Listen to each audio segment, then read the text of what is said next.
Wow, it's Cage-kun. Good morning. Good morning. I had to raise my voice like 4 octaves to do that. Wow. Rena was brimming ecstatically, waving her arms at me. Rena was ecstatically waving her arms at me, absolutely brimming with energy. What do you mean, good morning? It's already evening. Just say hello or something. Thank you, Silent Magic. Lilybat, I agree. But, this is the first time I've seen you today, so I think good morning is right. It's right. I got it. Okay, then good morning it is. Good morning, Rena. I grabbed Rena's head and rubbed it with my hand. She squirmed, reveling in the motion like a cat. Hey, Kei-chan. Sorry about yesterday. I left without telling you. Oh yeah, he also ditched Mion to go hang out with her sister and 2 weird adults. No, it's my fault. Sorry for making you wait so long. Are you talking about setting up for the festival yesterday? How was it, Cage-kun? Did you do your job properly? The slight muscle pain throughout my body and my sluggish movements were already obvious. I did great.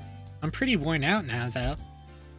I grinned dryly, and Sorry, you can't see it, but the Epic Games launcher just popped up. Get the fuck out of here. I grinned dryly, and the 3 of us break out into laughter. Where's Sadako and Rika-chan? Are we meeting up with them at the festival? Yeah. Rika-chan's actually been there since yesterday because she has such an important job. I think Sadako-chan stayed with her, so they're already at the shrine. Put Rena in Fortnite. Oh, there was a question that Marcher asked when I played the Higurashi anime opening. Have we seen that sword before?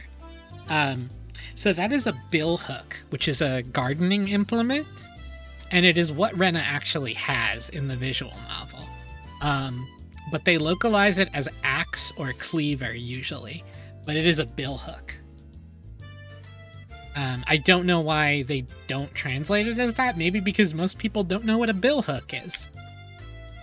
But yeah, Rena's signature cleaver and or axe is actually a bill hook.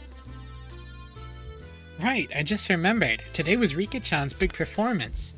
She'd been practicing especially hard for this day. As her friend, I needed to make sure I went and cheered her on. Alright, let's go right away. Yeah! It is very weapony. As we got closer to the... Put the bill hook! Put the Rena's bill hook in Fortnite? All I need is Rena's bill hook and like the Rena white outfit with the hat and like the Mion outfit, and I'm good. As we got closer to the shrine, we started passing more and more by more people and seeing a lot of parked cars. It began to get noisier too. I could hear something like a Bond dance song. Without being able to restrain my impatience, I dashed up the entire flight of stone stairs. Cage-kun, you're going too fast. Wait for me. Man, Kei-chan, you're such a little kid. Rena's bill hook in Counter-Strike is a knife skin. I want to get a quick, just gut check from chat. A lot of you seemed very suspicious of Rena and Mion in Book 1, or I would say fair reasons. I want to know how suspicious you are of both Rena and Mion in this book, in Watanagashi-hen. Whoa, the shrine grounds. They were packed with people. It was a festival if I ever saw one. Yo, Shameful, welcome. Hi, good to see you. Wow, they went all out this year too. Amazing. March, they killed people, but not this week, I think.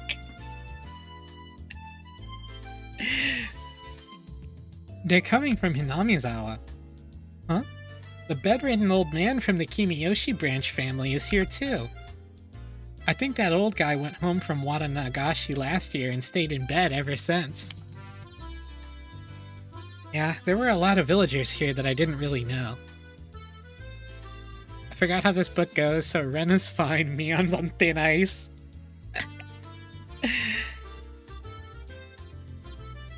They must have all been pouring in just for today. Oh, it's Sadako-chan. Hey! Oh, if it isn't everyone. Yes, hello to you all. Yo, Sadako. There's a lot of people today. Don't get lost in the crowd, okay? Who do you think you're talking to? Sadako, too, seems somehow energetic. Of course, I'm the same way. Huh? Where's Rika-chan? She still has free time, doesn't she? Rika was giving her respects to the mayor and other important people. She shall come before long. I see. Rika-chan is the shrine maiden for today's festival, after all. It's probably a pain for her to say hello to all the elders. It really is a pain. Hello, everyone. How? Rika-chan!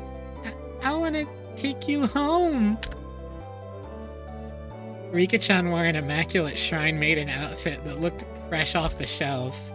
It was a perfect fit for her somehow mystical appearance. Wait, wasn't that internal monologue there? Oh, Games, I think you missed when I did confirm, this is never hard confirmed, but the circumstantial evidence for it in both dramatic and comedic situations is overwhelming. Keiichi says stuff out loud without realizing it. It is not written in quotes because he does not think he is saying it out loud, but he does. How does it fit? It's not too long, is it? My grandma gave me some safety pins just in case the sleeves are too long. It's alright. It really is comfortable. As she spoke, she began to do some twists and stretches. It's great! It's great! It's so cute! How? There was approximately one person here getting a nosebleed from watching Rika-chan move. Keiichi-kun, don't you think she's cute? Don't you? If you don't, then she'll be all mine and I'll take her home with me. I'm starting to think that Rena is like some new brand of ace. I don't even think it's sexual attraction. I think it's just... She's kawaii sexual.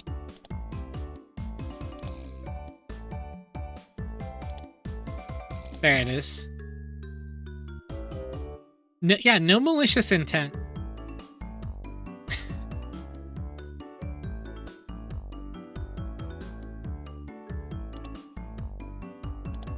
Ume Neko came out so many years later and the hands aren't any better. Oh, no, that's true.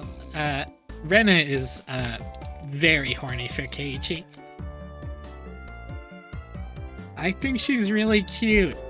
Totally cool. Enough that I want to pretend to be her big brother or dad and take pictures with her. If we take a picture from two different places and make it stereoscopic, we can eat, or rather stare at, a real-life Rika-chan at our houses whenever we want. Bro, what are you... Oh, that sounds great. That sounds fantastic. Rena's eyes and mine glittered with stars as our nose bleed and we drooled. Keiichi, what?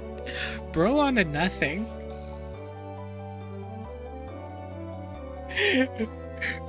Ryushiki either writes like the most beautiful paragraph you've ever heard about friendship or like the most haunting tableau of horror you've ever read, or is just straight on some what is blood waffling about.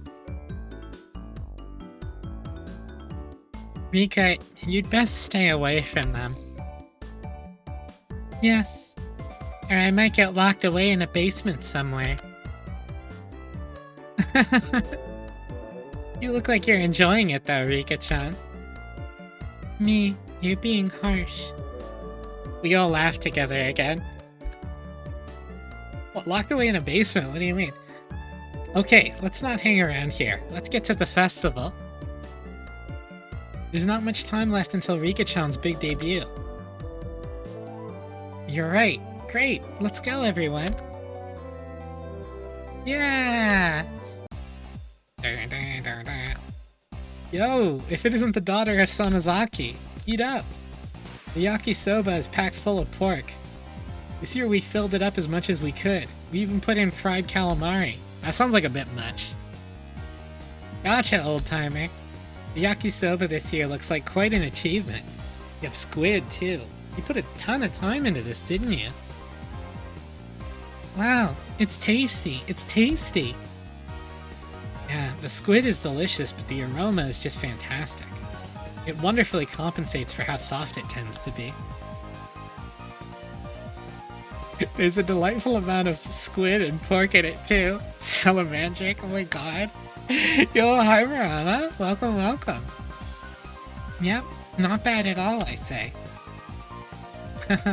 Kei-chan, you sound like you could walk into a cooking program and become the host. Yeah, when I see Keiichi-kun acting like it's so good, it somehow tastes even better. I don't discriminate among delicious food. So anything that I say is tasty has gotta be worth trying out, right? Rika exists, Rena, I think I have COVID. Then Keiichi, please give us your opinion of this yakisoba again. I'll do it in 2 words. Absolutely scrumptious. To celebrate Mommy Day, should I make a martini? Yes, that's a good idea.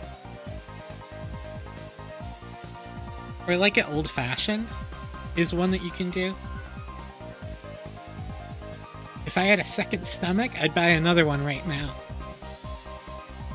Having heard my 3-star rating, a whole line of people suddenly formed in front of the yakisoba stand. Wow, that's amazing. Kei-chan said it was so good that a little crowd started to form. Not bad. It was nothing to brag about, but I still decided to stick out my chest and put on airs. Oh, is that so? Then perhaps I shall try it out. Mister, could I perchance bother you for 1 takoyaki? Bro, why does Sadako talk this way? I love her. Sadako bought a stick of takoyaki, balls of fried octopus, from the adjacent stand, and after blowing on it, put one of them into her mouth. How is it, Sadako-chan? If you give it a good rating, then Rena will buy it too. Chomp, chomp, chew, chew. Oh. Now, it's time for the Hinamizawa Michelin Judge Hojo Sadako to give her impressions. Meow. Though she was all for it a moment ago, Sadako hesitated to give her thoughts. Hey now, what's the matter? Michelin's like a chef thing.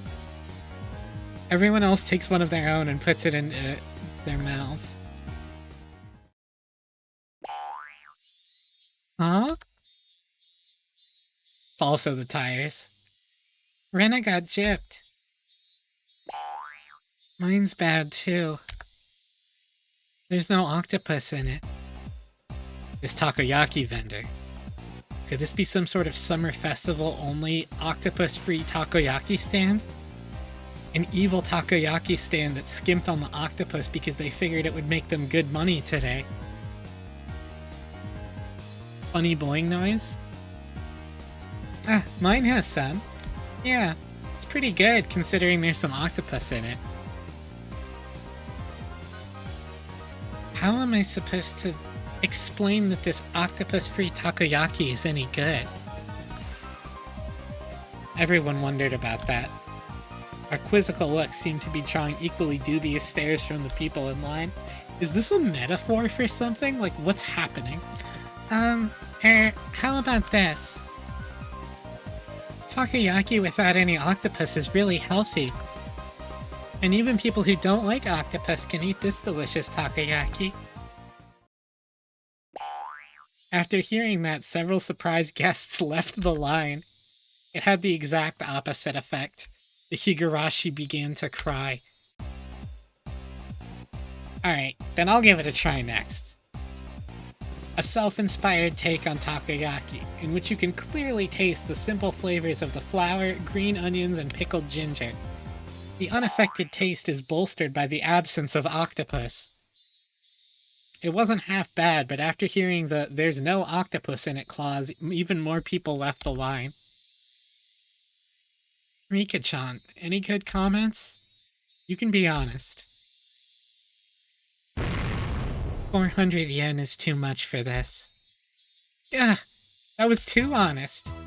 Even more customers leave the line, dealing a lethal blow. There were other takoyaki stands around after all. Well, I mean, we might not want to be doing this. Hey, Sadako, you started all this, so give us a great big turnaround. I cannot do it. How do you expect me to lavish praise upon takoyaki without any octopus in it?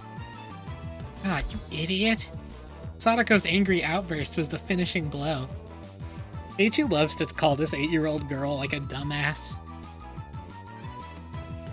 Murana, probably. I mean, has it even become Mommy Day yet, where you are? I don't think so, right? The customers are all gone. Huh? The guy is staring at us. Why is that? Why is that? Oh. There's no saving this crowd. Perhaps I, Maibara Keiichi-sama, will lend a generous hand. Keiichi-kun, you could do it. We want you to save the takoyaki vendor who didn't put any octopus in. Don't smile as you say something so bitter. Alright, fine. This may be the only chance you get to see a pro at work, so watch carefully.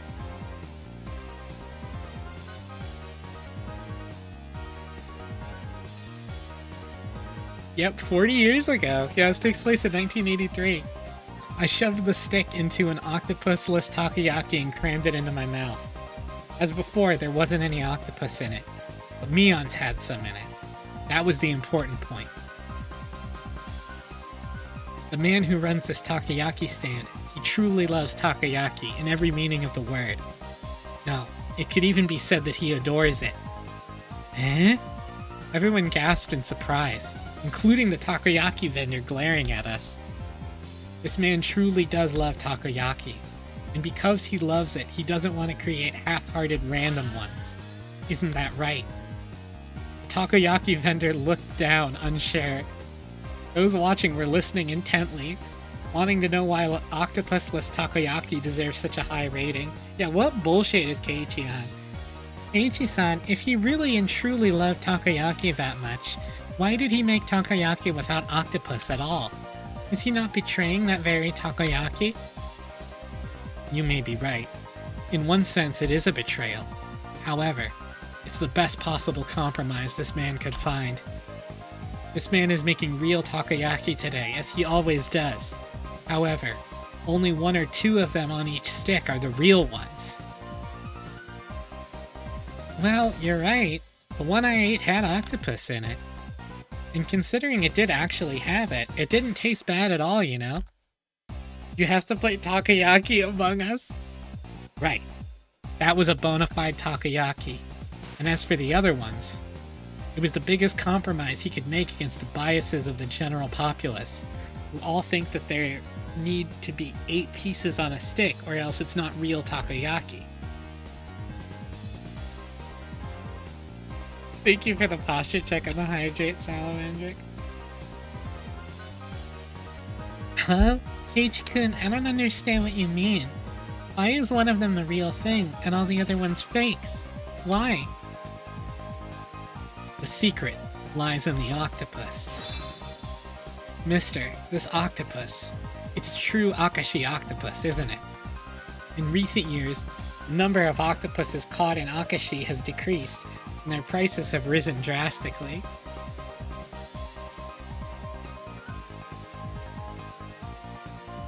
Cameron, do you actually want me to say good sussy baka? I'll do it. The prices are now so high that you wouldn't think of using them in takoyaki. Then the man, who had been looking down this whole time, mumbled, "Yeah, that's right. Akashi octopus. Very expensive. Good sussy baka." But this man absolutely had to have the Akashi octopus. He could have bought much worse quality octopus for cheaper, as much as he wanted, and he would have been able to fool everyone. There are plenty of other scamming takoyaki vendors who claim theirs are from Akashi, even though they're not. But this man wouldn't accept it. He wouldn't tell lies. Akashi octopus are supreme. He would never relinquish this one stubborn conviction. This man loved takoyaki. That's why he never lied. Yet, there was one point that he absolutely had to compromise on. What might that be? The number. The popular opinion is that a stick of takoyaki should have 8 pieces on it. Imurana. Good girl. Even if it's a real Akashi octopus, he couldn't charge 400 yen for just 1 piece, could he? If he didn't have 8 pieces, nobody would buy them. This man wept over it. In order to make just 1 true piece of takoyaki, he wouldn't even let himself lie through the other 7. Oh, whoa! The octopus-free takoyaki vendor burst into tears. I gently clapped one of his shoulders. No matter what anyone else says, I will never forget how genuine you are. You, sir, are a true vendor of takoyaki. Is this supposed to be like a metaphor for Mion, quote-unquote, lying through Shion, but expressing her true feelings through Shion? Is that what this is? You are the only one in the world with the right to call himself that. Clap, clap, clap, clap, clap, clap, clap, clap. Yeah, someone is supposed to die and someone is supposed to get demoned away tonight. Every festival. As I embraced the shoulders of this man, shedding his manly tears, those watching delivered a round of applause, moved by my speech. Everyone, I beg of you, please, eat some of this true takoyaki vendor's takoyaki. They are separate people, but Mion was pretending to be Shion in a bunch of scenes.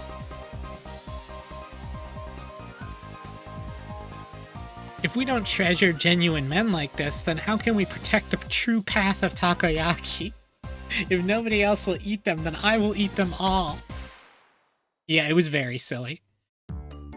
The takoyaki vendor is gonna get demoned away. Wow, everyone is lining up. Keiichi-kun, you did it! You did it!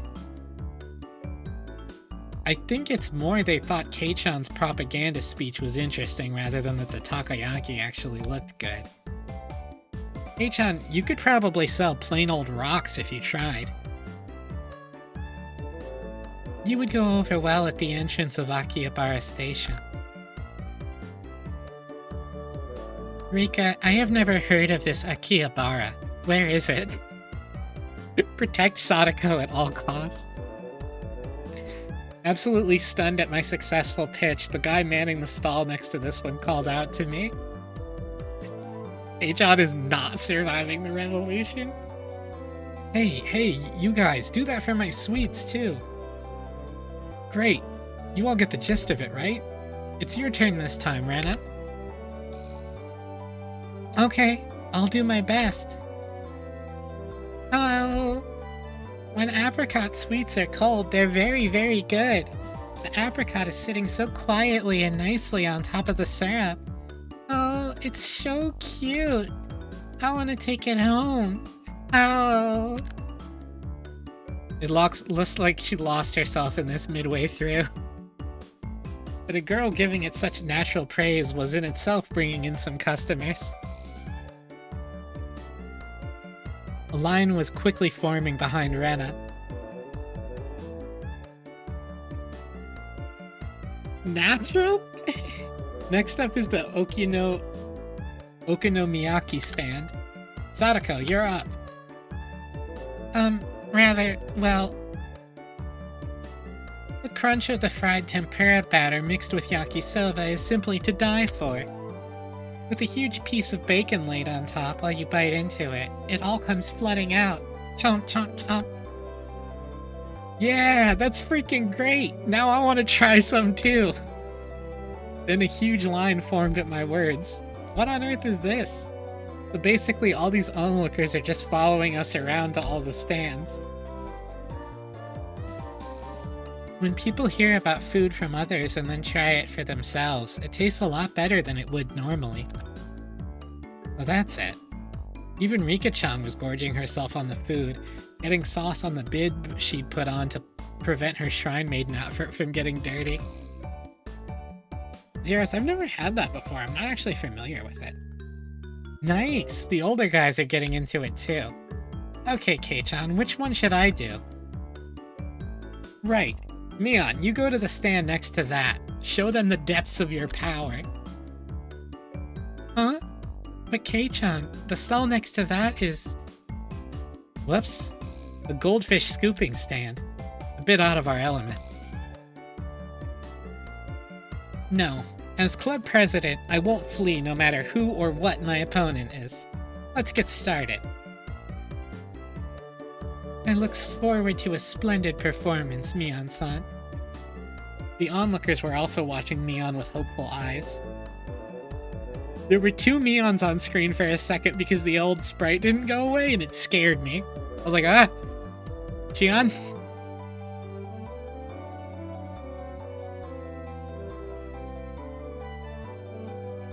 Yeah, Jack, it sure does show up a lot. We have not seen Rena's house yet, no. Welcome, welcome! Here's your net and bowl. Okay, here we go. The goldfish are energetic today. They really look delicious. Small things like these, you could crunch down on them whole. Mion-san, what in the world are you saying? Mi-chan, you eat them? Did you eat the one Rena caught last year, too? No, I didn't say anything like that. Mion's face went red and she shook it vehemently in denial. Well, I mean, you just said so yourself that they really look delicious. Oh, God. The queen has arrived.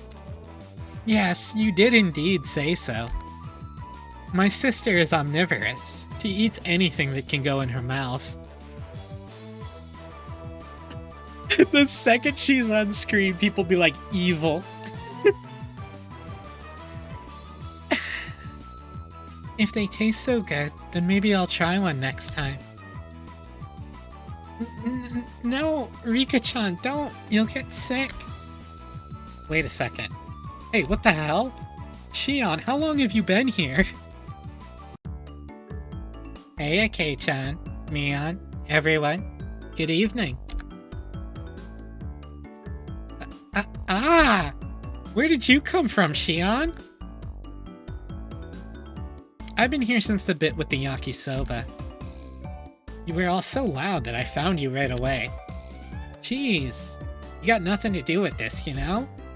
Go somewhere else already. Yeah, Murata, when we met Shion for the first time with Mion in the same frame, she was like, oh yeah, Mion wanted that doll, right? Hey, Kei-chan, how about you buy me that doll that Mion wanted? In front of Mion. She is Mr. Steal Your Girl incredibly hard. Jeez, Mion, don't treat me so cruelly. Right, Kei-chan? You're okay with me being here, right? Bro, this situation would be dire. This is... Okay, thinking your entire village wants to kill you, that's one thing. But look at this screen in front of you.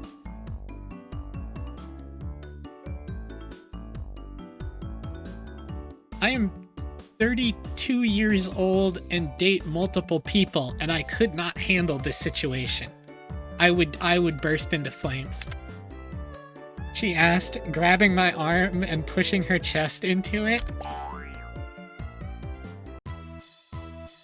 Kage-kun, you're a pervert. Your nose is bleeding. When you squish a jelly donut, the jelly comes out, right? It's the same. This isn't something I have any control over.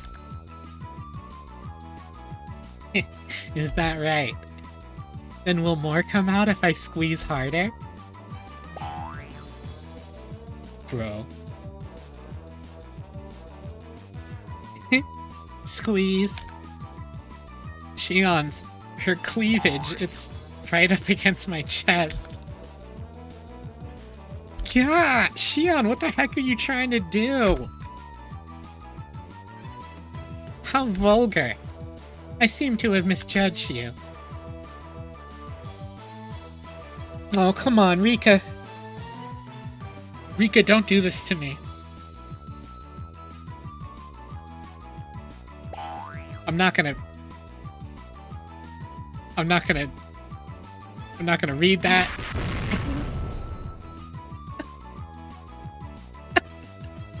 Keiichi! Keiichi, I know you're like 13, but come on.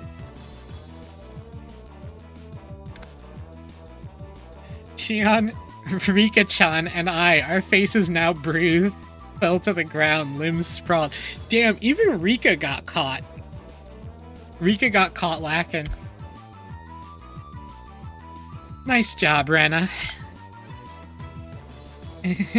Everyone's so dirty. Oh.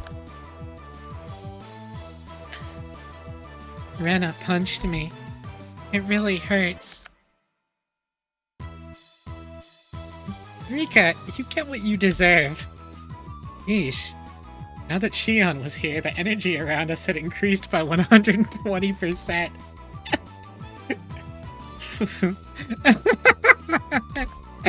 Your friends are so much fun, Mion. I never get bored of them.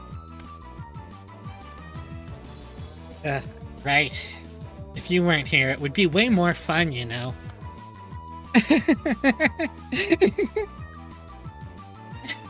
I want to stay with you all, but if I continue seducing Kei-chan, my sister looks like she's literally going to bite my head off. So I'll retreat for now. I'll be back. See you, Mion. The sinister Shion face is so godlike.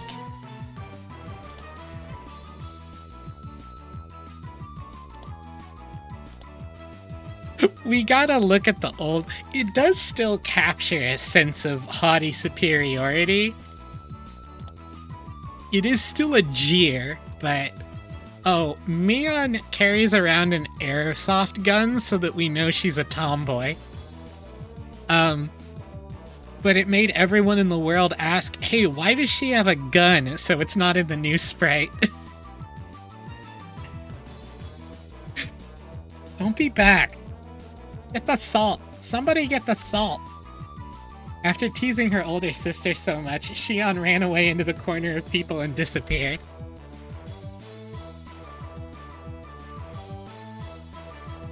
Yeah, they are, around 15, yeah. I feel that I have borne witness to a rare side of Mion-san. When Mi-chan is with Shi-chan, she looks kinda cute. Rena smiled happily, earning her a whack on the head from Mion. Don't say dumb stuff. Let's get to the next stand already.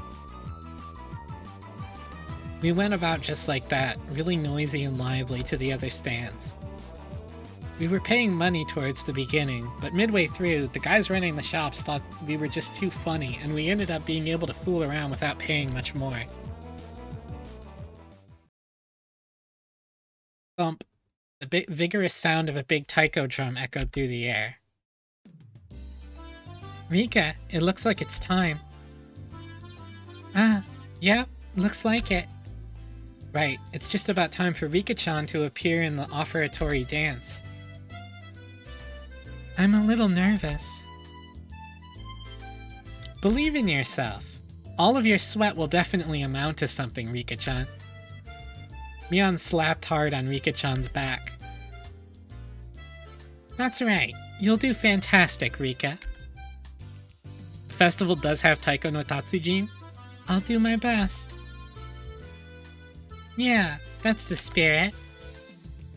I ball my hand into a fist and raise it into the air.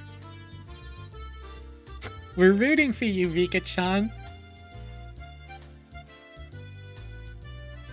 That is absolutely Keiichi saying, "Fight on, Nippa!" Remember?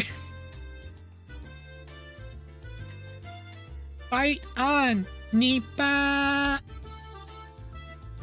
Rika-chan gave the best smile I'd ever seen, then pivoted on her heel and ran off. Okay, we should get going too. Right, let's go cheer her on. You mustn't. You must keep silent during the performance. I got it, jeez. I rubbed a hand through her hair. She was worried about her good friend up to the end. Then we'd better hurry. All the good spots will be taken. Come on. Mion ran off and everyone else followed a moment later. A large amount of people had already... Oh, whoops. How do I open up the log? A large amount of people had already clustered into the tight space to watch the edifying dance. That's the first time I've had to make use of that feature. Why can't they all be happy? Well, maybe they will be. Maybe. Eventually. Wow, this is a lot of people. I turned around to look at everyone else, but nobody was there. Where did everyone go? They probably got lost among all these people. Finally, I spotted the back of Mion's head on the other side of the crowd. It definitely doesn't look like I can get over there. Well, we got separated. No big deal. We can just meet back up when Rika-chan's dance is over. I gave up on finding the others and wandered around, trying to look for a place where I'd be able to see better. It didn't take long for me to realize I'd have to settle for watching between the heads of the people in front of me, though. Thump. Once again, an even louder taiko drum resounded. This one was to announce the beginning of the dance.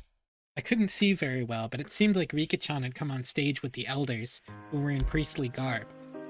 I heard low exultations of admiration and the seniors rubbing their prayer beads in gratitude. Everyone's heads were in the way, and I couldn't see. It was really frustrating. We should have cut playtime short and come here to get the good spots earlier.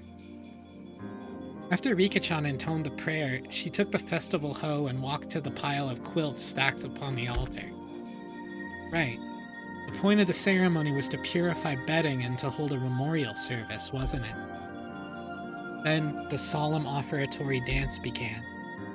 She had practiced using a mochi pounding mallet.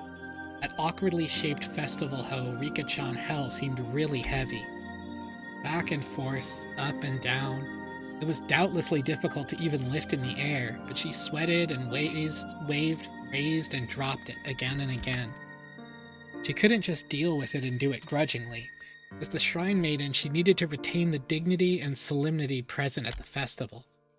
There must have been a ton of pressure on Rika-chan's shoulders right now. Damn, why am I cheering her on from a place I can barely see her? I'm her friend, so shouldn't I be right up in the best spot rooting for her?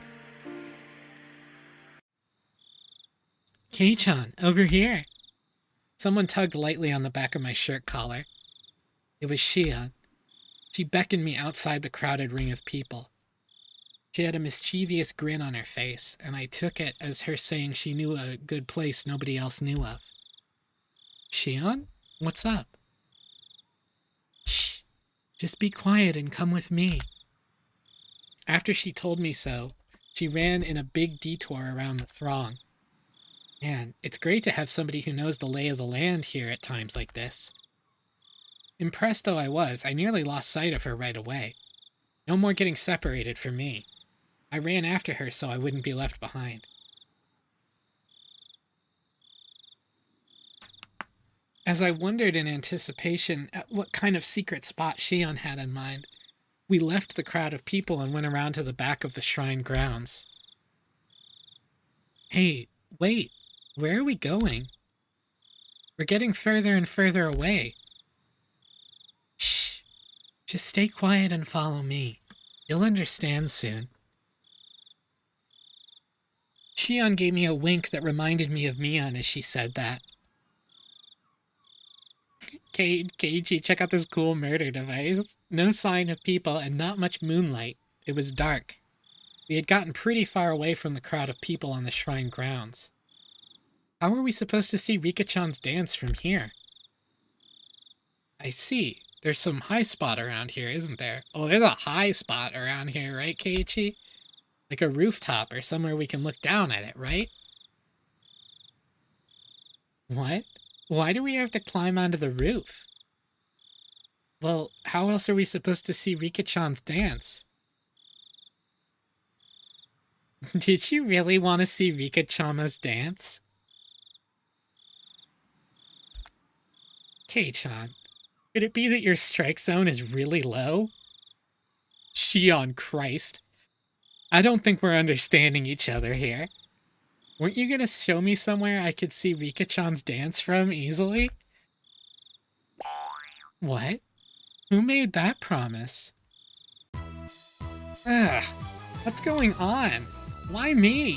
Why do I always misunderstand Shion? Is it my fault? Am I just reading the wrong things into it? Then why did you call me all the way out here? With an expression that indicated she wasn't fooling around, Shion pressed her index finger to her lips and said slowly and quietly, "This place is a dark, dead, empty spot. You can't see it from the festival grounds, and now a male and female of the same age are all alone together." Huh? Could this be? Shion, she's not planning something crazy again, is she? Shh. Look over there. See? Shion whispered, pointing into the dark underbrush. And there we saw 2 figures, one male and one female. What's that? Is that? We're right at the scene of a rendezvous, of course. See? Look closely. Can you tell who they are? I peered intently into the dark at Shion's suggestion.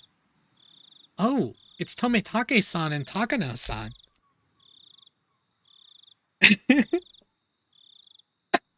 The 2 of them were clearly breathing quietly and glancing around to make sure nobody knew they were there, as they crouched before the entrance to a wooden storehouse-like building. Damn, he's good. Wait, Shion. Could this be what you wanted to show me? Hey-chan. You can see Rika-chama's dance any year, but you won't ever get another chance like this, okay? I had thought the Sonozaki sisters each had their own personalities, but at times like this they seemed all too similar. What are you talking about? Mion would not do this. This is so Shion-y. I'm going back. Don't call me for something like this again. If you move now, they'll see us. At our noisy argument, Takano-san suddenly turned around. I love the cotton drifting festival. I sure do hope nothing bad happens. Smile. Ooh, Zeros. Oh my. Who might that be? We held our breath and tried to wait it out, but it seemed like Takano-san was now acutely aware of our presence. Shion and I exchanged glances, then gave up and climbed out from behind the bush. Well, hello there. The moon sure is beautiful tonight, isn't it? Damn, she hit her with the... My. If it isn't Shion-chan and Maibara-kun. Good evening. Yes, the moon certainly is pretty. What's this? H-kun, you sure are smart, you know that? Having a secret date in a place like this? And I guess we accidentally interrupted something important. You're the ones who were meeting up secretly. Omitake-san and Takano-san laughed to themselves, and it got on my nerves for some reason. Wait, so you two weren't having a little rendezvous then? Of course we weren't. Though I don't dislike that kind of romance. Unfortunately, this wasn't the location of a rendezvous either of you would want to see. Sorry for not living up to your expectations. Takano like, hey Keiichi, sorry I wasn't getting plowed over here. If this wasn't a rendezvous, then what were you doing? Omitake-san, were you messing around with the padlock on the door just now? Huh? After she said that, I looked at the two of them again, and I definitely saw it. Yo, Zeros, good call? Good call? They were hunched in front of a warehouse door, fiddling with a pretty heavy-looking padlock. Guess we've been found out, huh? We were trying to break into the warehouse, but don't tell anyone, all right? Don't tell anyone? Are you thieves or something? I demanded unthinkingly, just because of how absently Tomitake-san was grinning. Nah, never. Thieves are people who steal things, right? It's not like we were trying to take anything out of here. I see. Then why are you trying to unlock the door? This is the forbidden storehouse for ritual tools. They say only the Furude family and a mere handful of others are allowed in. Forbidden storehouse? This is known as the Saiguden in like the manga and a lot of the anime. So the forbidden storehouse, aka the Saiguden, I might call it both things interchangeably because I'm very used to calling it the Saiguden. I took a few steps back at that and looked on the entire warehouse. It certainly looks like one, built removed from any signs of people, almost as if in secret. It was filthy, revealing how little it was ever opened. And it was built to be durable, giving it a strange, overpowering impression. Now that I looked at it more closely, it was certainly different than normal warehouses. This place, they're called ritual implements.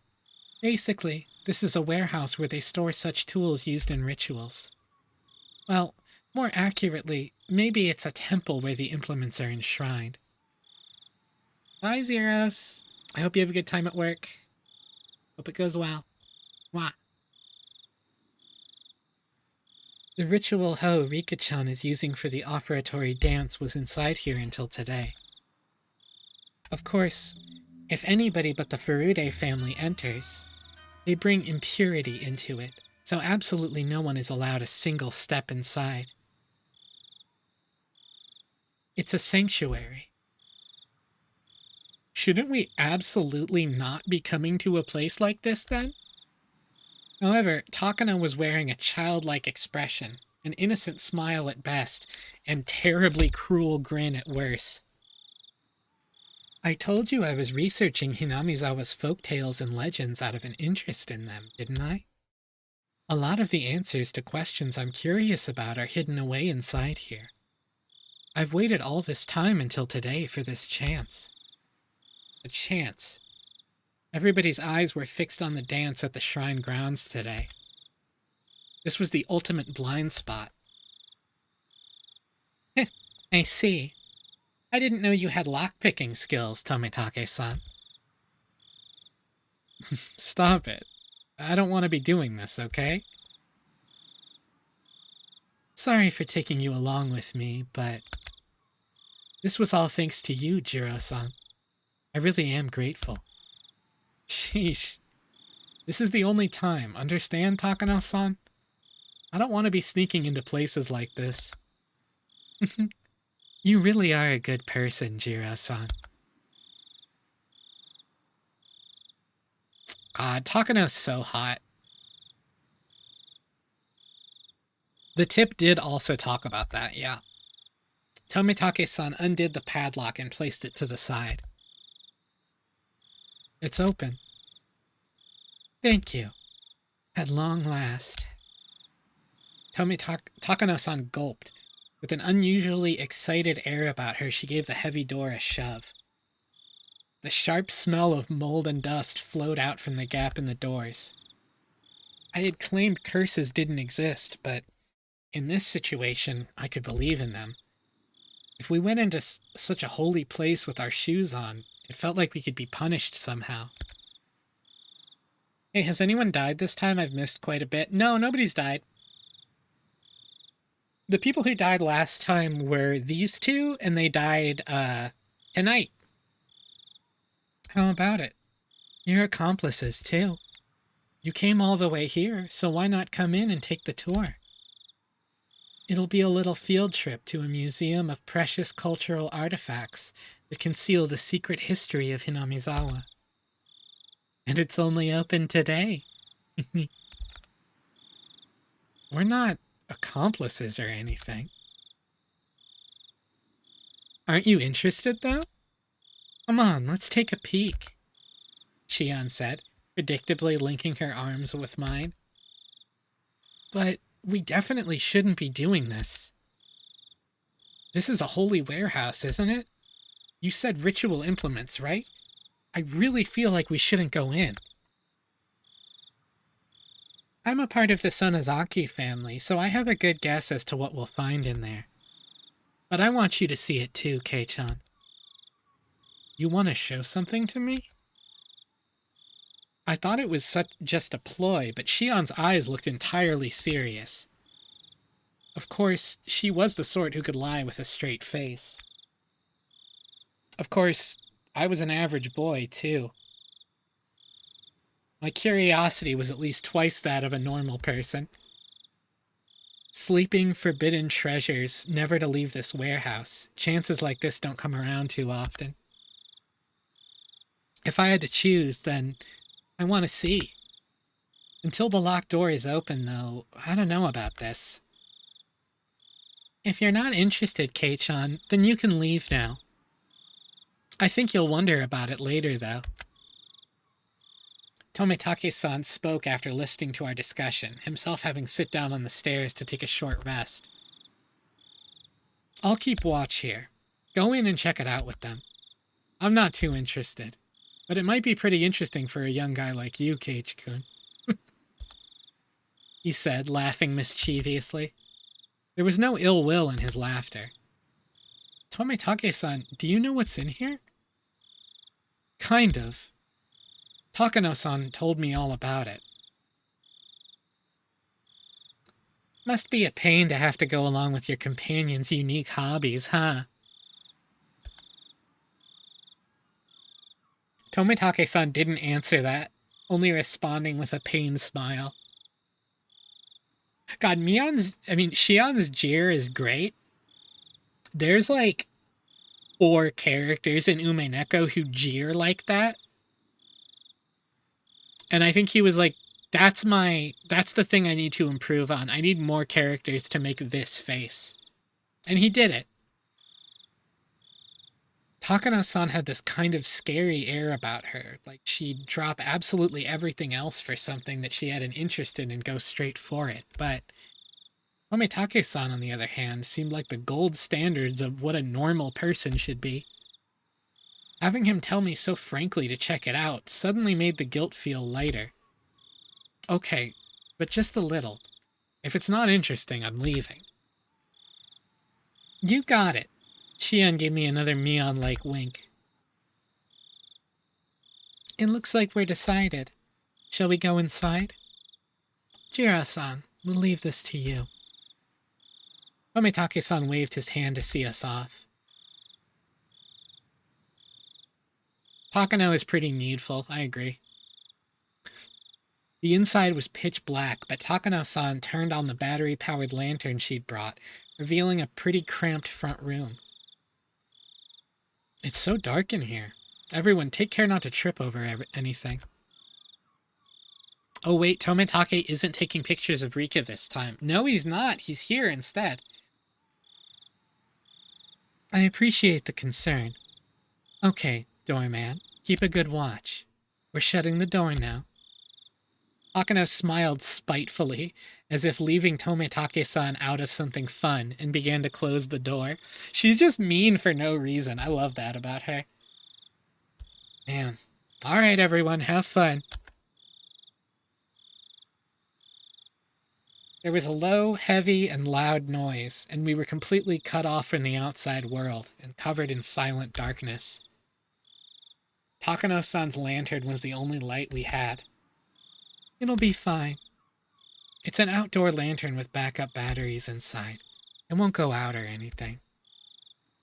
It looked like Takano noticed my uneasy expression.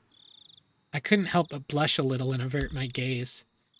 Deeper inside, there was a heavy and old but sturdy door with solemn decorations on it. It was the last door sealing away what was within. Strange how it has an antechamber even though it's just a warehouse, isn't it? I believe it's set up this way so that you open one door at a time, never letting the room with the tools be seen from the outside. Akano-san explained this, awfully impressed by the construction. It's a mean woman who wants to info dump her hobbies at you. But still, it's really dark in here. Huh? That, over there, I spotted a circuit breaker hanging from a clump of wiring clumsily attached to the wall.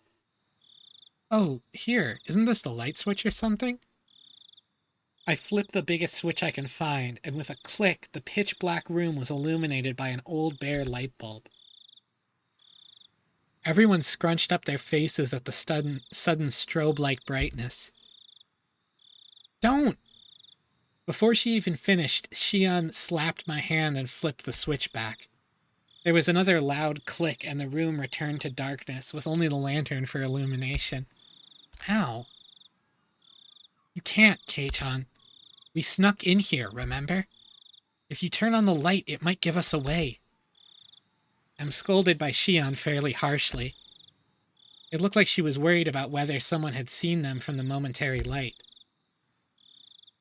It's all right. It was only for a moment. Takano-san remained a relaxed adult. It seemed like she was confident she could talk her way out of it if someone did see us. Let's go in. Here we go. There. The even heavier door opened, and this time, it wasn't just the dust that came out with the air, but also a nasty smell. One smell was like opening a dust-filled cupboard in the back of a kitchen that hadn't been opened in years, and the other smell, a nasty one, was hard to explain, but it was like the raw odor of a fish market. From how the sound echoed, the room felt far larger than the first. Takano-san held up her lantern and revealed the contents of the expansive room. Whoa! At the back wall of the storehouse, right in front of us, was a Buddha-like holy object, standing there, looking down at us. I was taken aback by its unseen force, lit up by the slender beam of the lantern.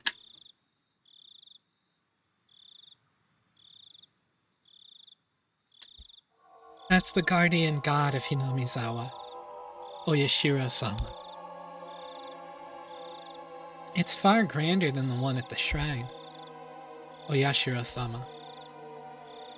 So this is the spirit protecting Hinamizawa, the one guarding the holy land of Hinamizawa from the impurities of the outside world, and the one delivering punishment after punishment on those who attempted to sully the land with the dam construction. It looks like there are far more tools stored here than I thought, but this is so sad. None of them have been maintained. How unfortunate that they're in such a state. Even in the dim light, I could see a lot of strange objects lining the walls, ceiling, and shelves. Takano-san, speaking as if in a trance, was infatuated by the various implements filling the dark room. They weren't very festival-like or traditional, but instead, they were more like the workshop of a blacksmith or a carpenter. There were a lot of large wooden and metal tools packed in here. Putting it bluntly, it was all pretty boring stuff. I'd imagined there would be more artistic things in here from the Heian period, but these are a far cry from being cultural artifacts. My expression betrayed my dashed hopes, and they caught on right away. Oh, is this not interesting for you? I'm not into literature or art, so I can look at this stuff, but I don't really understand its value. Keiichi's father is a painter, and he's like, I don't know if my dad's paintings are good. This is a thing he's mentioned several times. Keiichi-kun, you really do look like you don't get it. I guess that's only natural. Akano-san reached into a paper bag that she'd been holding the whole time, took out a worn scrapbook, and began to flip through it. Then just for you, Keiichi-kun, I'll tell you an old story. It's a common tale in this region. If you go to the library, it would even be on their recommended reading list. Telling stories in such a dark, creepy place? She must have a horror story in mind. Keiichi would become a stepbro. Shion's face belied nothing but calm. If she had the same personality as Mion, she'd have found fault with me being scared. I'll endure it for now and pretend to be calm. Okay. All right. I'll read it. After confirming I was going to be quiet and listen, she began to speak softly, like a kindergarten teacher reading from a picture book. Long, long ago, in a certain village in the mountains, there was a swamp. This swamp was very, very deep. Some even called it bottomless. People said it was connected to Hell, the land of demons. The rumors said it was deeper than the ocean, and that anyone it swallowed would sink into the underworld, a bottomless swamp. Its name was Onigafuchi. Wait, I thought back to the story I heard about yesterday. The sacrifice is sinking in the bottomless swamp. Could that be the swamp she's talking about? So then the village was Hinamizawa, right? You catch on quickly. That's right. Though it was called Onigafuchi Village at the time. Onigafuchi Village? That's a pretty inauspicious name. It evokes quite the image, doesn't it? I heard that the name was changed in the Meiji period. The name of the swamp connected to Hell was called Onigafuchi, which means the Demon's Abyss. And the true name of this village, Hinamizawa, was Onigafuchi Village. The villagers belonged to that abyss, or to Hell, in other words. They lived their lives worshipping the swamp said to connect to it. But then, one day, demons began to appear, one after the other, from deep inside the swamp. The villagers feared that Hell was overflowing. The demons mercilessly attacked the villagers. They could only watch in fear. They could do no more than hide themselves and tremble. So did someone exterminate them?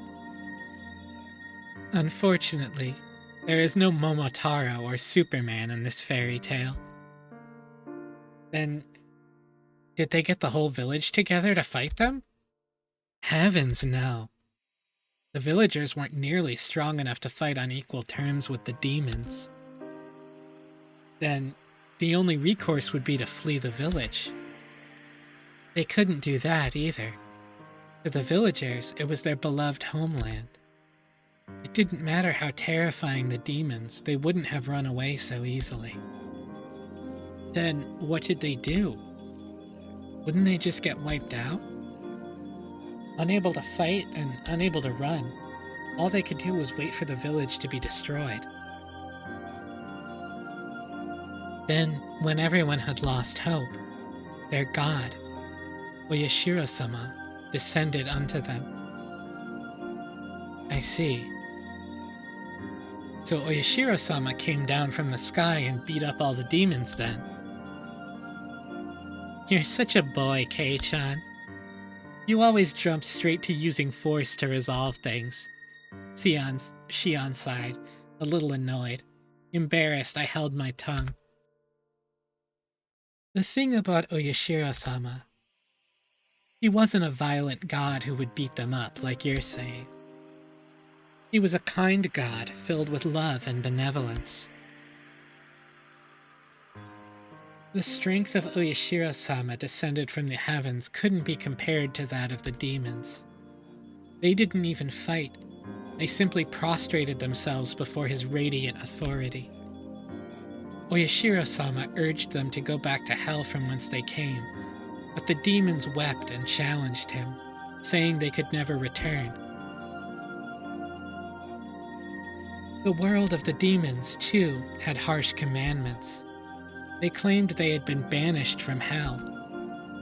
Demons who didn't have a place to go, either in hell or in the human world. Hey Iris, hey Spade. Welcome. Welcome. Of course, they were at fault for attacking the village. They deeply reflected on it and were sorry. As the villagers conversed among themselves, little by little they came to pity the demons, and after talking with everyone in the village, they decided to live alongside them. A lot of fairy tales have them being exterminated or driven away, but you don't often hear one where they live in peace. You're right. Demons are supposed to symbolize all evils. A story where they decide to live together with humans is certainly strange. When the demons first heard the villagers' invitation, they doubted their ears, but soon burst into tears of joy. The villagers had given them a place to live. It was said that in payment for this good deed, the demons shared their many kinds of power and secrets with the villagers. Oyashiro-sama was very pleased with this happy exchange.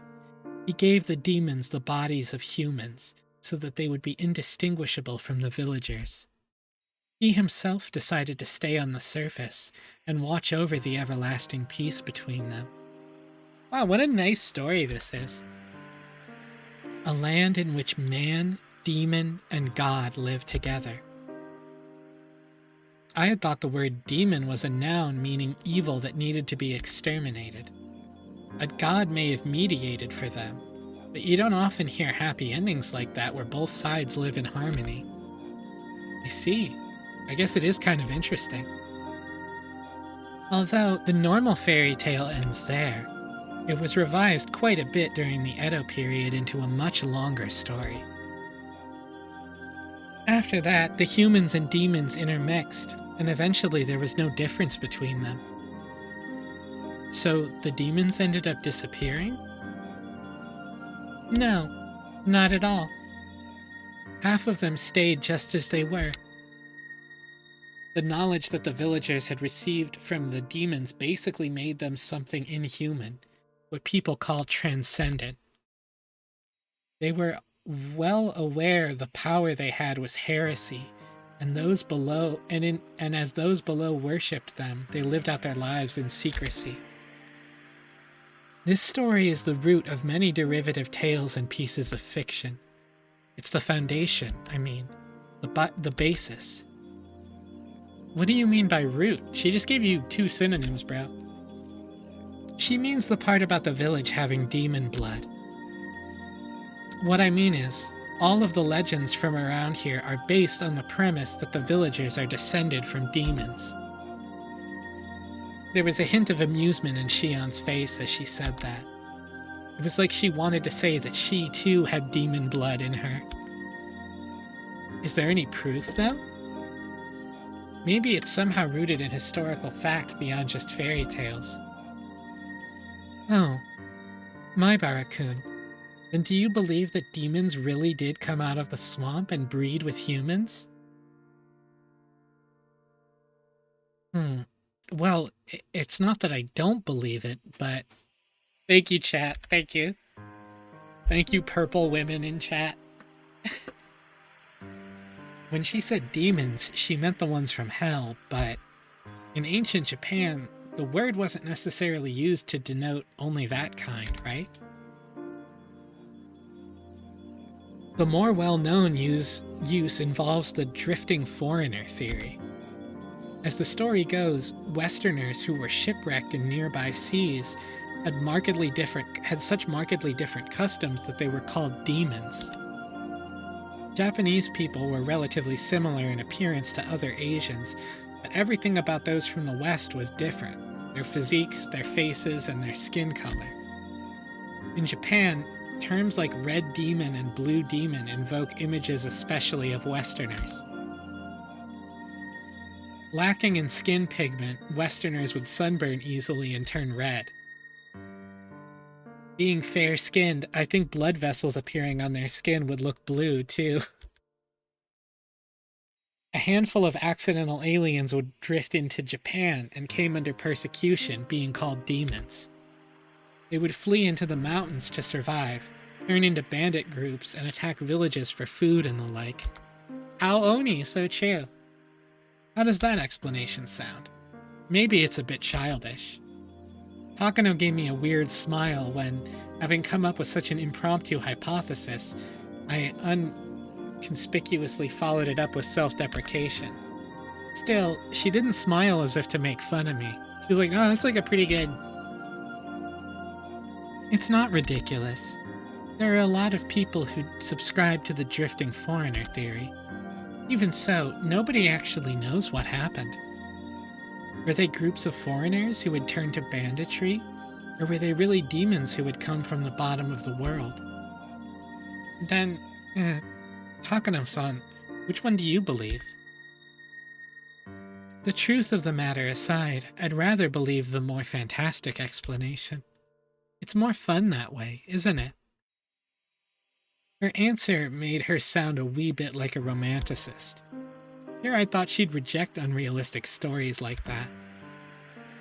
Now then, this is where the fun begins. Bro, that's so scary. Akano-san brought an end to her storytelling and waits for a moment as if to tantalize us. Suddenly, Shion looked around as if something had caught her eye. Her head bobbed to and fro like she was making sure nothing had changed. What's wrong, Shion? I'm sorry. Please don't worry about it. Shion pretended as though nothing had happened. Takano-san also made sure nothing had happened, then cleared her throat and broached the next subject. I explained that half of the villagers have demon blood. That blood, they actually say that it's the blood of the kind of demon that eats people. Yeah, that was a big question marks moment. Man-eating demons? That escalated quickly. That blood still runs through the villagers' veins. God, look at Tomitake's face. I'm so gay. Anyway, let's see what terrifying shit she's about to say. I mean Takano, my bad. Original model needed. Alright, let's see it.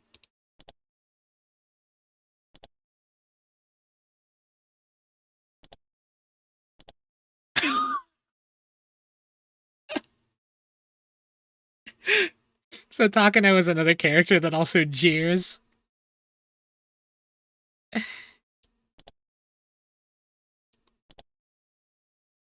I chalked, so true. Sorry, man. Yeah, the wind did get knocked out of me. I was wheezing. They say that sometimes the blood awakens from its slumber. I thought the fairy tale had a happy ending, with the humans and demons living in peace, but it began to suddenly change into a brutal, bloody story. Well, they eat people. They say that every decade or so, they can't help but want to feast on human flesh. The villagers can't eat the other villagers. So when this happens, it's said that they descend on the human villages and conducted onikakushi. What's an onikakushi? Broadly speaking, it's when a demon kidnaps someone, when a person is demoned away. They say that the villagers of Onigafuchi would overwhelm unfortunate human villages in order to kidnap sacrifices. Takano-san's explanation was plain and simple, but when I imagined what it must have been like, it was terrifying. They lose their human reason. The villagers turn into real demons en masse. They attack the villagers they loathe in the dirty world of masses below. And then they kill and eat their sacrifices. So they're no different from demons after all. What did Oyashiro-sama do? Wasn't he supposed to be staying in the village and watching over them? Oyashiro-sama knew about it, of course. Onikakushi isn't indiscriminate. The villagers apparently never kidnapped anyone other than the sacrifices decided upon by their god. Yeah, no, it's real out here. Need to be killed by women. In the texts, it's usually one or two people. A village inhabited by those both human and inhuman. It was like the heartwarming episode's colors had inverted it like negative film, revealing the painful and ugly truth. So on the nights when they raided villages, they would feast on their kidnapped sacrifices, which is why the nights came to be known as Watanagashi. Watanagashi. Tonight's festival was Watanagashi. I just couldn't reconcile this fun festival with the horrible tale Takano-san was telling me. Watanagashi, well, wasn't it about giving thanks to the futons we use over the winter or something? Kei-chan. Yo, when she hits you with the flat Kei-chan, Wata has another meaning, you know. It means entrails.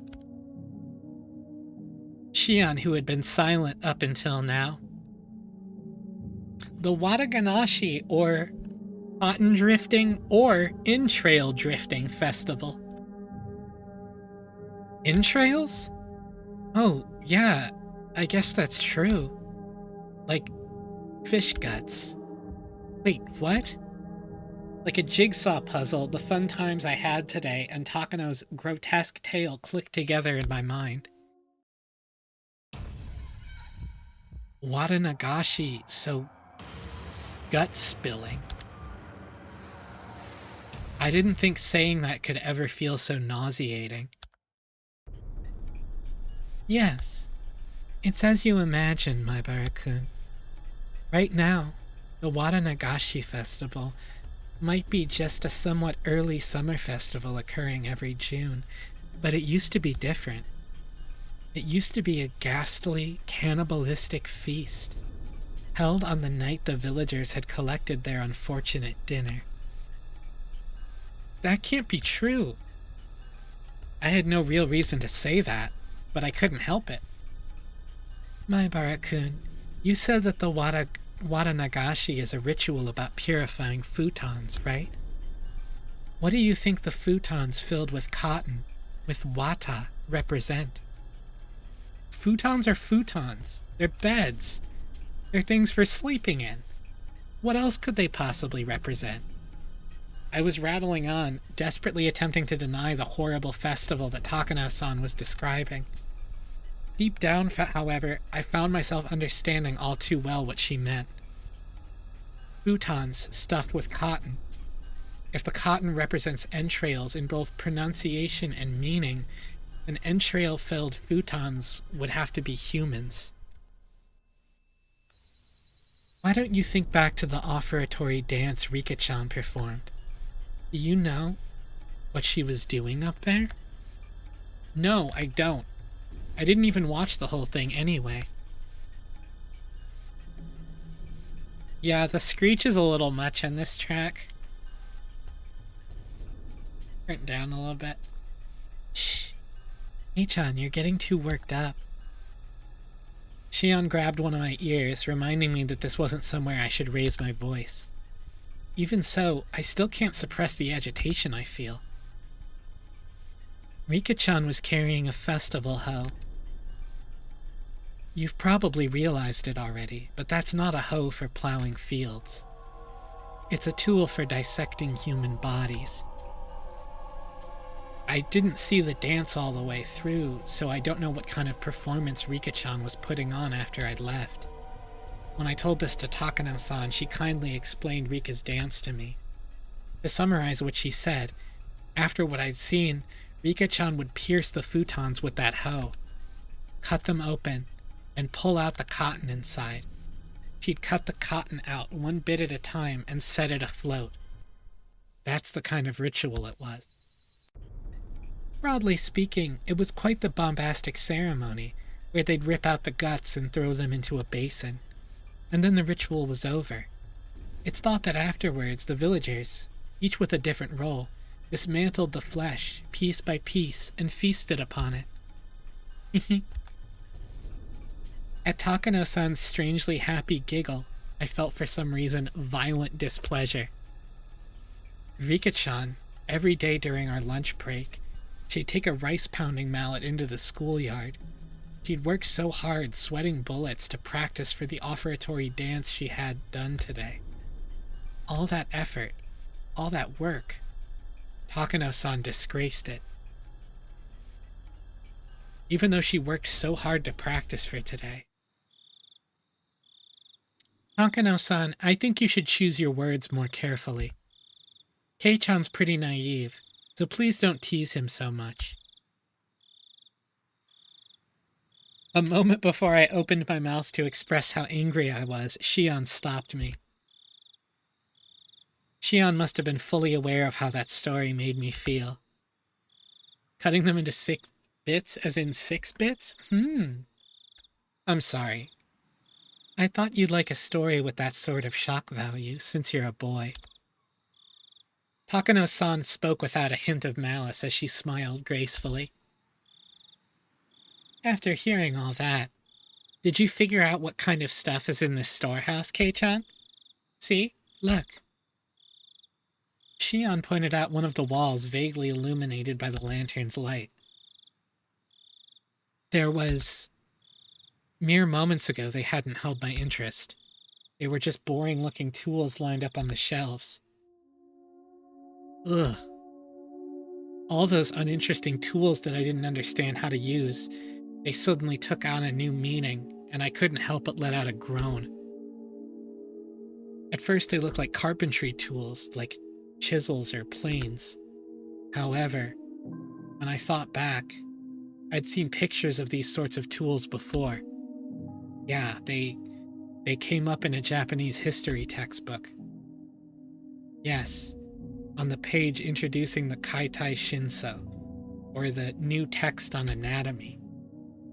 These sorts of things, they're printed realistically in the literature of Germany, capital of the medical world. These aren't carpentry tools. These strangely shaped tools, they're for dissection. Everyone knows that in the Edo period, they would dissect the corpses of those who had been put to death in order to gain knowledge about Western medical techniques. Illustrations of the dissection tools they used at the time came up in the textbook supplements. The things hung up on this wall all looked exactly the same as those. If you want a scarier way of looking at it, think of them as cooking utensils. Takano, why would we want that? Keiichi is disgusting until he has an immediate moment of self-reflection and changes for the better. It's so true. I loved when someone told him he was being sexist and he had like he just did introspection for like 10 minutes. Akano-san, holding the lantern, the only light source in the room, led us along the wall. She had the only light, so I had to walk after her whether I liked it or not. Look. Akano-san illuminated a coiled chain which left a bigger impression than the other things we saw. The chain in itself was nothing unusual, but along it were metal fetters that were like hinges, clearly meant for binding people. Kei-chan, look at that. Shion tapped me on the shoulder and pointed to a restraining table that was clearly shaped like a person. My spine froze. My blood felt like it was turning into sherbet as it crawled up my back. On each of the joints, there were things like chains and iron balls attached. It was like the table was searching for its next sacrifice, ready to spread their arms wide and close them in. It's probably a chopping block. I think you'd strap the sacrifice down to prep them for eating. The words chopping block sent a jolt through my body. When I looked more closely, there were many dark slices carved into it, as though from a knife or a saw. They were the most clear-cut signs of usage you could ask for. It proved these tools weren't just for show. They were used for their original purpose. Yo, Mirana, you going in the contraption? You're going in the doohickey. It can't be helped. If someone was strapped tightly onto this table, they probably wouldn't be able to move even a muscle. Their guts would be defenseless. You'd take one of those eerie cooking knives lined up over there, stab them with it, and then you'd slice open their belly and dissect them? I'd heard the stories, but this is incredible. Before coming in here, Shion had mentioned she had a good guess of what was inside, but it seemed to have exceeded her imagination. There's still more. How about it? More fascinating than a wax museum, isn't it? Takano-san had this happy expression like she was visiting a toy store for the first time. I don't get it. This Takano Mio person had nerves of steel. Are these bizarre, grotesque objects that fascinating to her? I, for one, was not enjoying myself. I'll be frank, this was all too weird for me. Still, there was something even more horrifying than all of this. That would be none other than Takano-san herself. Takano-san, holding the lantern giving off a thin beam of light. If she suddenly turned it off, then what would I do when, the next moment, everything went totally dark? That's why I was scared. Takano-san had the only light. And anyway, I was scared. What a great scene. Eiichi just realizing that Takano-san has the only light source and becoming terrified of that fact. I'm trying to be like her for real. At some point, Shion had started holding onto my shirt sleeve. It was a little annoying to walk like that, but I didn't shake her off. A minor sensation allowed me to feel the presence of an ally, here and now. Before we had even walked halfway through the storehouse, the air I felt on my skin changed completely. These cruel tools lined up, all cramped together in this place. Some were horrible ones made to take away sacrifices' freedom, and some were tools made to efficiently disassemble and prepare the bodies for consumption. Those were just the things I understood. There were plenty of other strange-looking objects that I couldn't even guess the purpose of. Now that I was here, I didn't have the slightest desire to hear the details about what sort of terrifying reasons they were meant to be used for. At the very least, they were all completely different from the sort of clean, simple killing function of a katana. Tools to kill people were obviously instructed in such a way that they could kill people.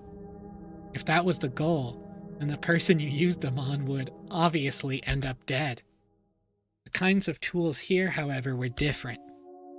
The tools that were here were for cutting people, for crushing them, for boiling them and cooking them, and for grinding them. They were tools of torture.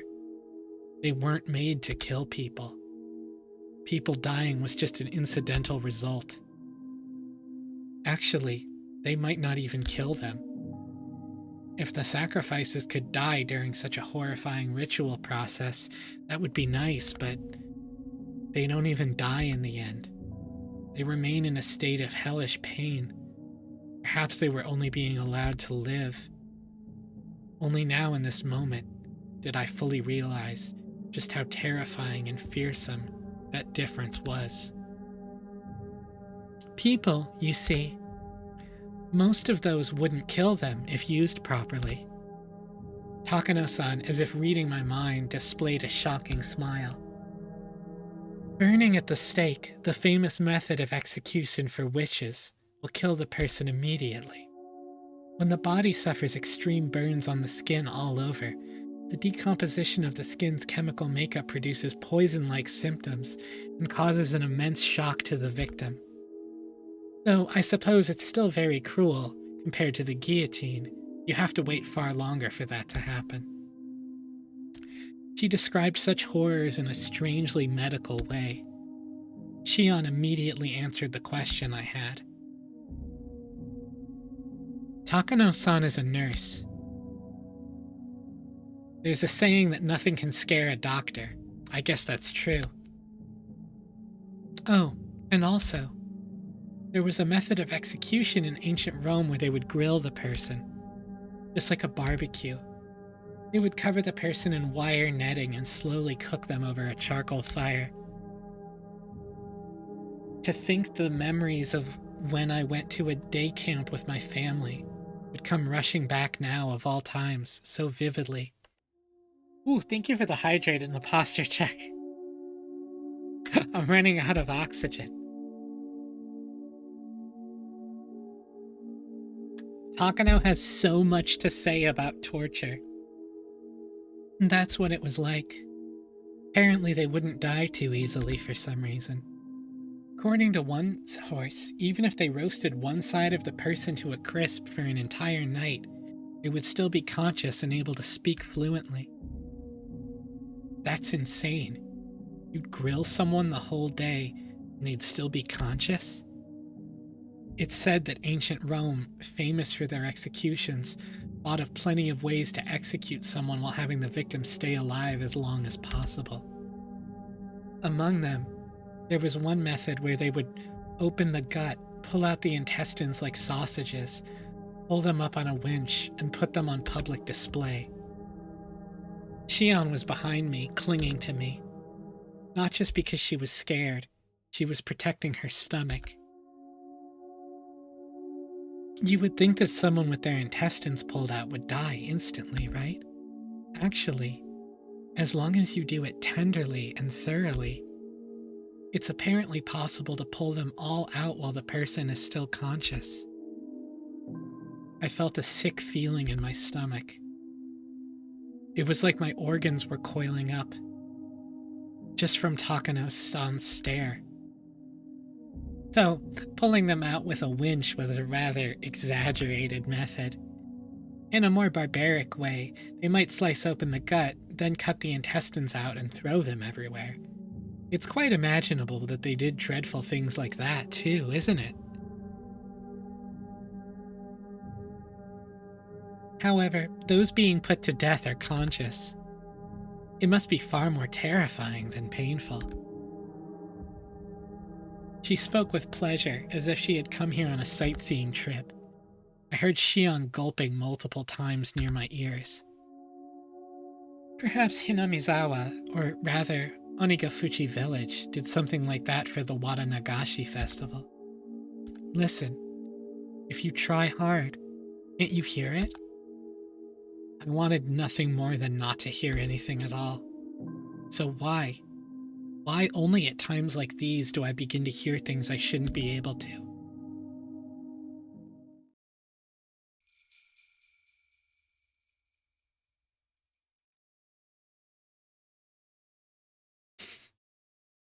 Takano-san, having realized she'd scared Shion and I enough at this point, smiled soothingly. Then she turned on her heel, raised the lantern, and began to walk away.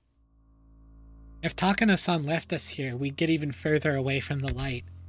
Shion and I, no matter how scared we were forced to follow Takano-san along her field trip through the ritual storehouse.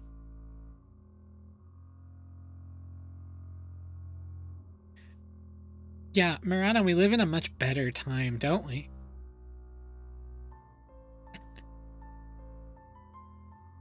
I suppose we've seen a bit of everything. See? This place is interesting, isn't it? She says, raising the lantern high in the center of the storehouse. The dim lighting didn't change. For some reason, it felt like I was able to see all those horrible tools at once. Kei-chan, look up. Shion stammered while grabbing the nape of my neck. I couldn't tell because it was so dark, but there were a lot more tools hanging from the ceiling as well. They all looked like they were made of iron bars, but then I figured it out. Cages. For cages, they were very small. Cramped cages just for one, like a casket. If you got locked up in there, no, you wouldn't get locked up inside it. It was another tool meant for restraining people, where the iron bars would squeeze you tightly. So many big and large things of all shapes were hanging down. Takano-san's mention of execution by grilling crosses my mind. I knew some of y'all weren't going to be normal about the cages. We weren't just surrounded on all sides by these terrifying instruments, things crowning the ceiling, or even hanging over our heads. There are many of these sorts of bird cages among European torture devices. I'm surprised to see them in Japan as well. Kei-chan, is there something in there? A person? A mummy? Where? Shion desperately pointed to one of the many human-sized bird cages hanging from the ceiling, but I couldn't tell what she meant. Being that dark, there wasn't any way you could tell if something was there in the first place. I don't see anything. You sure you're not seeing things?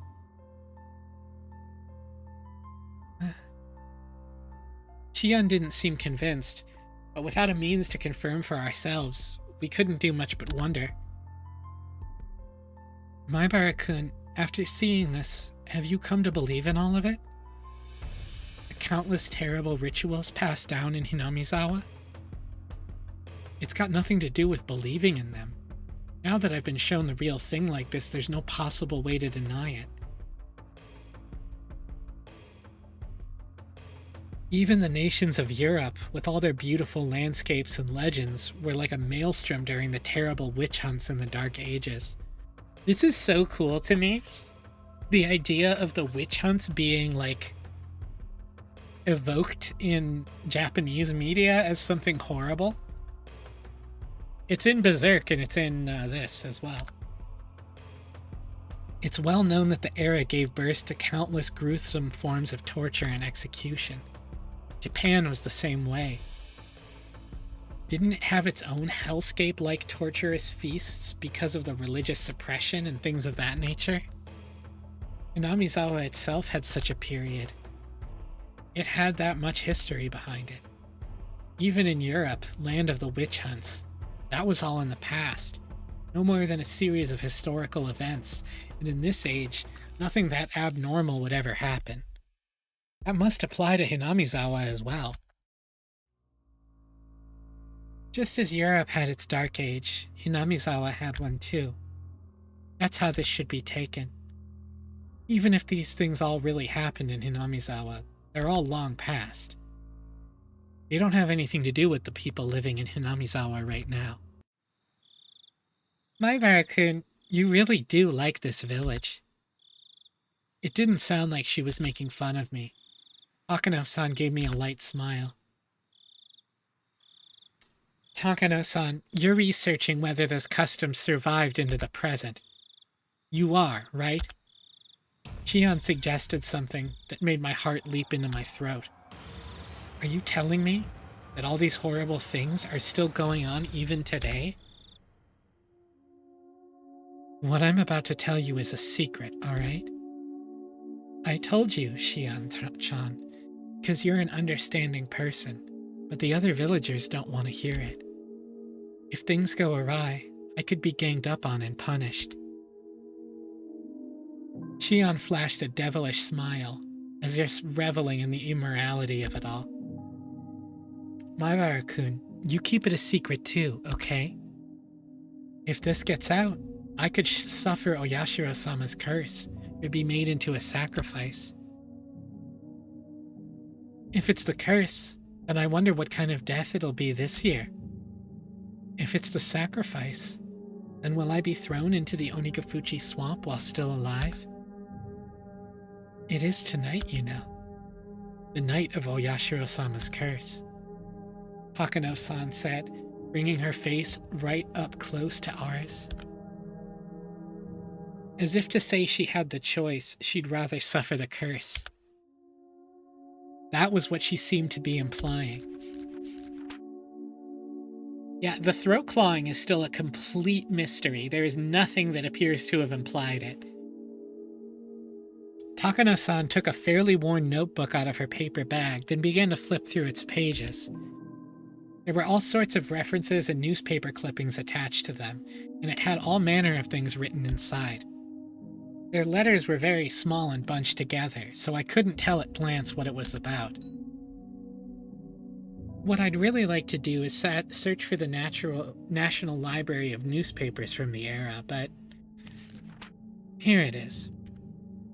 A photocopy of a page from some book was slid into the notebook, and it too was written in small, tight lettering. Like the other pages, I couldn't tell what it was about just by glancing at it. This is a story that actually happened. It was around the end of the Meiji era. They discovered an unknown mangled corpse, the victim of a murder in Onigafuchi village. An old newspaper clipping attached to the page spoke of something that was no mere rumor or fairy tale. We don't have most police documents from the time anymore, so it's all based on oral traditions and memories. See? It's not very clear, but it looks like a cutout of a newspaper from the Meiji era. Never before had a corpse been treated with such cruelty and inhumanity. Could it be the work of a demon? Being a copy of a copy, it was very hard to make out, but it was more than enough to make me feel strangely tense.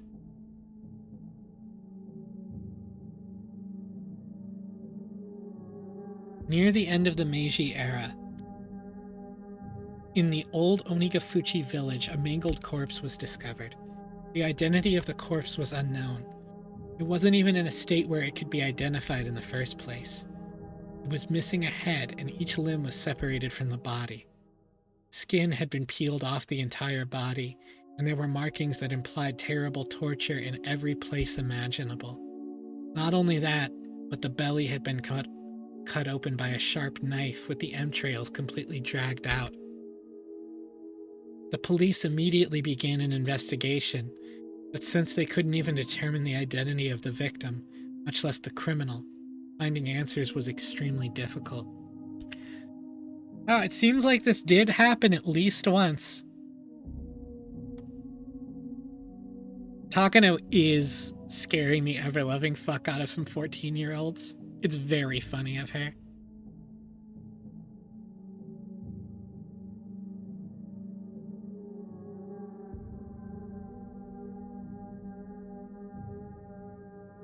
She's a little silly with it. Do you understand what it must have been like? I couldn't imagine such a strange sight, even if I tried. This was the first time I was ever thankful for my lack of imagination. The victim was skinned while still alive, underwent all kinds of torture, and was killed brutally. The author here also thinks that even after death, the remains were divided and dissected even further. The epitome of inhumanity. I'm of the opinion that the entire process was performed while the person was still alive, though. What do you think, Maibara-kun? She spoke in a way intended to make me imagine even more vicious things. So in the manga, Takano talks a lot less about this, but her face in the manga, her face. As my brain was already far over capacity, however, there was no way I could imagine anything more brutal.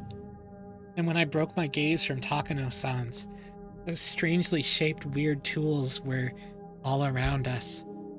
I wonder if you could faithfully reproduce the mutilated corpse discovered at the end of the Meiji era with the tools found in this place. I want to deny it. I don't want to admit that something so terrible could have happened at all. Even so, they were so strange, so terrifying, these tools. And if they had seen... And as if they had seen through my attempt to escape from them, they did nothing but ridicule me silently. Wait, were all the appearances of Spooky Mode, Rena, and Mion in the last loop following the festival? Yes. Nothing creepy happened until after the Watanagashi. So, that creepy incident, what was it in the end? The author says that regarding Onigafuchi Village's most dreaded customs, they've survived into recent post-Meiji days. And that perhaps they lasted until around the beginning of the Showa period. I really wish they would tell us what decades those are. This corpse, which at a glance had been brutally killed after a period of torture. In actuality, however, it was the pitiful sacrificial remains of the man-eater's terrifying feast. The corpse was just leftovers. It was so fantastic, so strange that it didn't feel real. Was this an extension of the legends, too? It had happened in the Meiji era, though, which is too recent to be called a legend. Also, there's a newspaper clipping right here suggesting it. Okay, but even if it really happened, it was a long time ago, right? I mean, the Meiji era ended 100 years ago. Oh, thank you, Marana. That's all. Only 100 years ago. Besides, it kept happening even after the beginning of the Showa period. Like with the uproar around the post-war canned flesh incident. Oh, I apologize. That story was taboo, wasn't it? Takano-san immediately stopped talking as if worried about Shion. Shion briefly looked somewhat angry, but that expression soon disappeared. Huh? Takano-san, what did you just say? Canned flesh? Just then, there was a huge creaking noise. Everyone whipped around to look. It was Tometake-san, who had opened the door slightly. Did I startle you? Oh, Jiro-san, could you not resist seeing inside? This is a splendid treasure trove of torture devices. I'll pass on that. I'm bad with this sort of thing by nature. The things that Tometake is willing to do. Takano-san held her stomach and had to muffle her laughter, as if she wanted to make a comment about his masculinity. In any case, the dance and ceremony are over, and everybody's going down to the stream. The festival will be over within minutes. Oh, that's no good. My Barakun is just such a good listener that I couldn't help telling stories. I'd really rather you not mention me in a place like this. Jiro-san, could you wait out front? I want to take a few pictures. There are actually a lot of tools I'd like to bring home, but we obviously can't do that. Akano-san took cameras out of her paper bag and began to snap photographs. She looked like she was having fun, like she was on a scavenger hunt. This seems like a wildly bad idea. Cage-kun, are you leaving too? I've seen enough. Shion, you're good too, right? Let's get out of here. I want some fresh air. I agree. Let's leave. I did feel a bit of hesitation at leaving Takano-san by herself in the darkness. When I thought about it, though, I realized whatever kinds of evil spirits and ghosts lurked in the darkness, none of them could hold a candle to how scary she was. Even if a phantasm were to appear, she'd be overjoyed and flash her camera at it.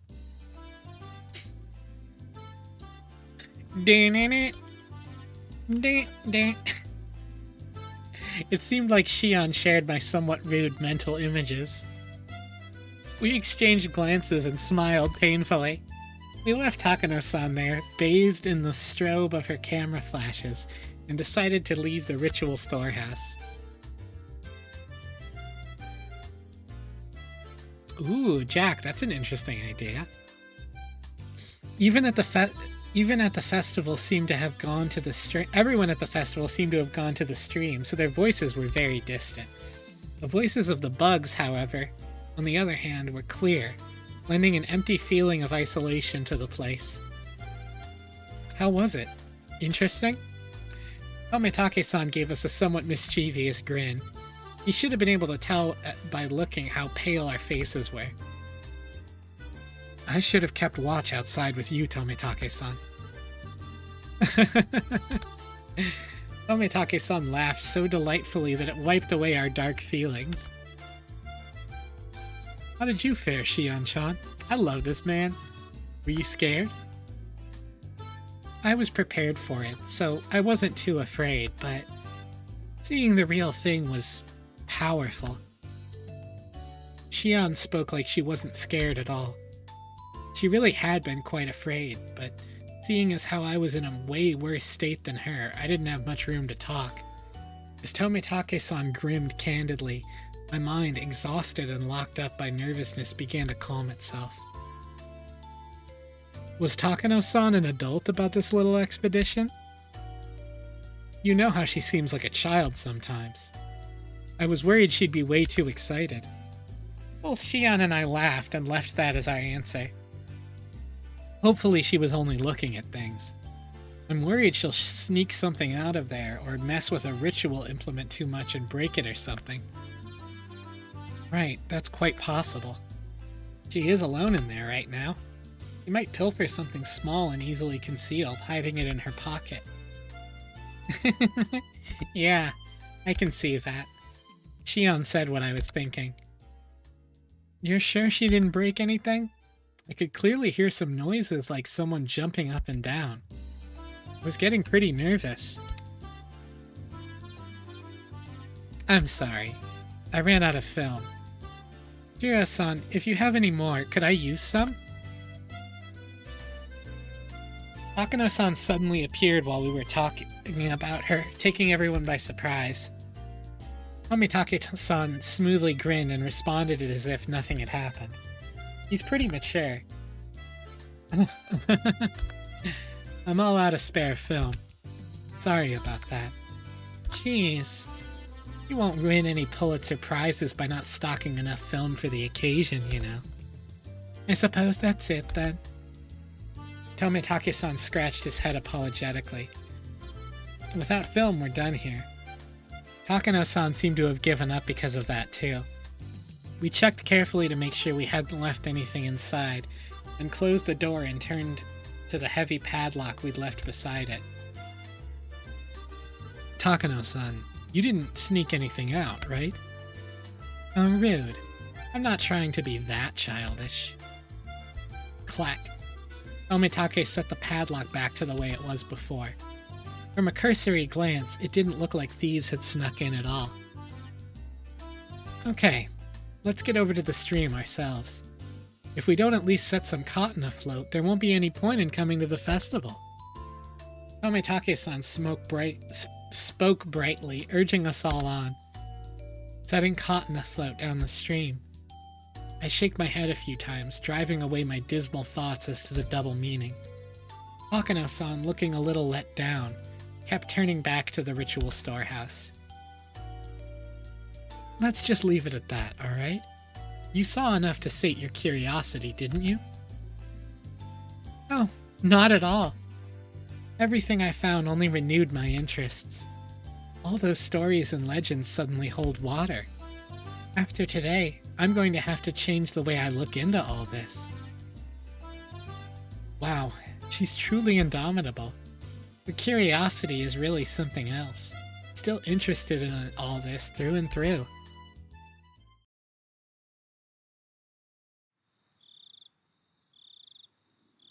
Okay, I just need some oxygen. Give me a sec.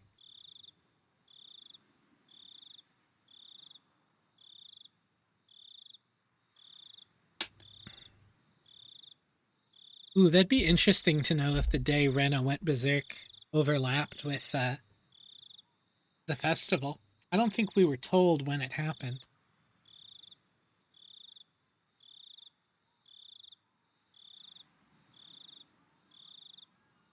Mm, thank you for the hydrate and the posture check.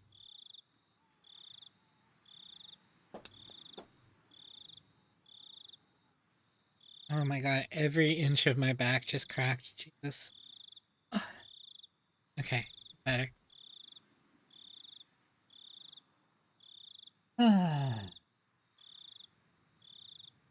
Take a nice breath. Okay, I have my oxygen back. We descended the stone stairs, and all the people crowding the stream came into view. Near the bottom of the stairs, we could clearly see people receiving cotton that had been cut out for them, then wishing upon the cotton and setting it afloat down the stream. Festival was already over. Damn, I missed my chance to photograph the best part of the Watanagashi. Oh, but it's not too late. I'm going to go and set some afloat. Perhaps you could take pictures of me. Takano-san, with an impish expression, brought her head to Tomitake-san's shoulder. Despite his age, he looked embarrassed. Yo, she's like the Rizzler, like truly. I felt an honest respect for Tomitake-san, man to man, for dating such a handful of a woman.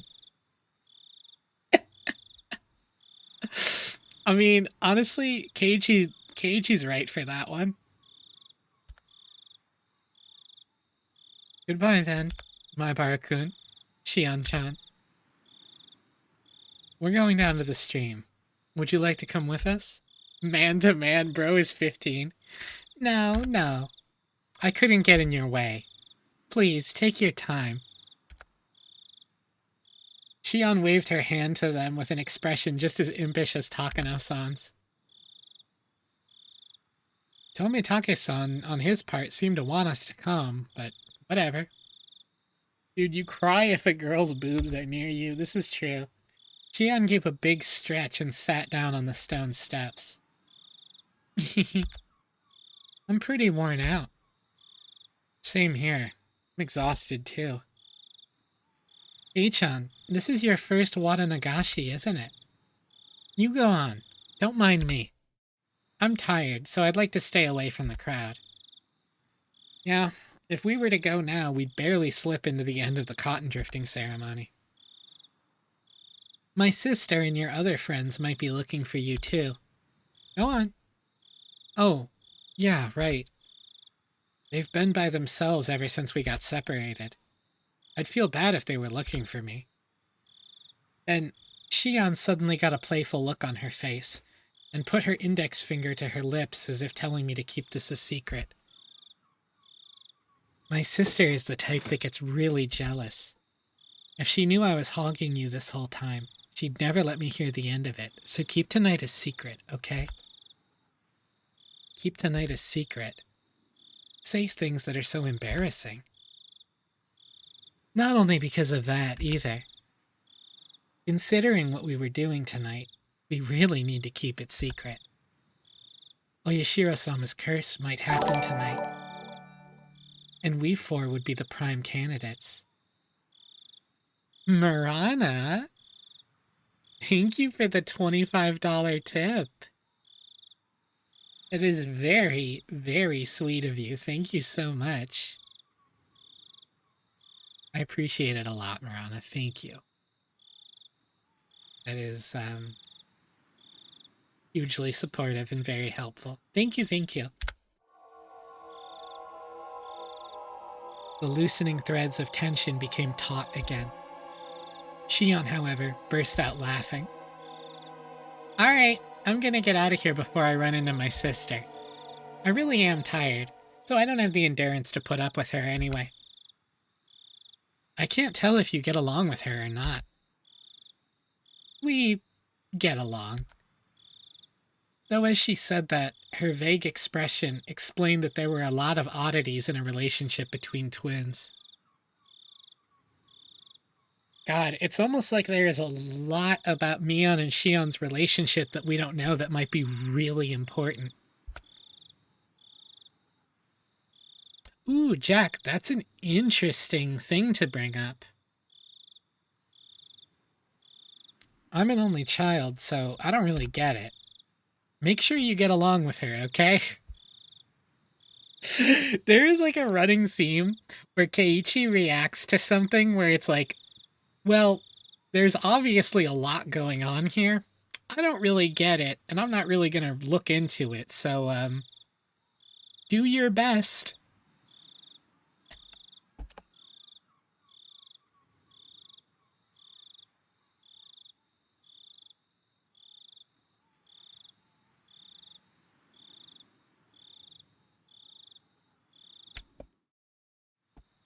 Right. Thank you kindly for your meddling. Okay, I'm gonna go. You should hurry up if you want to make it, Kei-chan. Watanagashi really is about to end. Shion stood up and brushed the dust off her backside.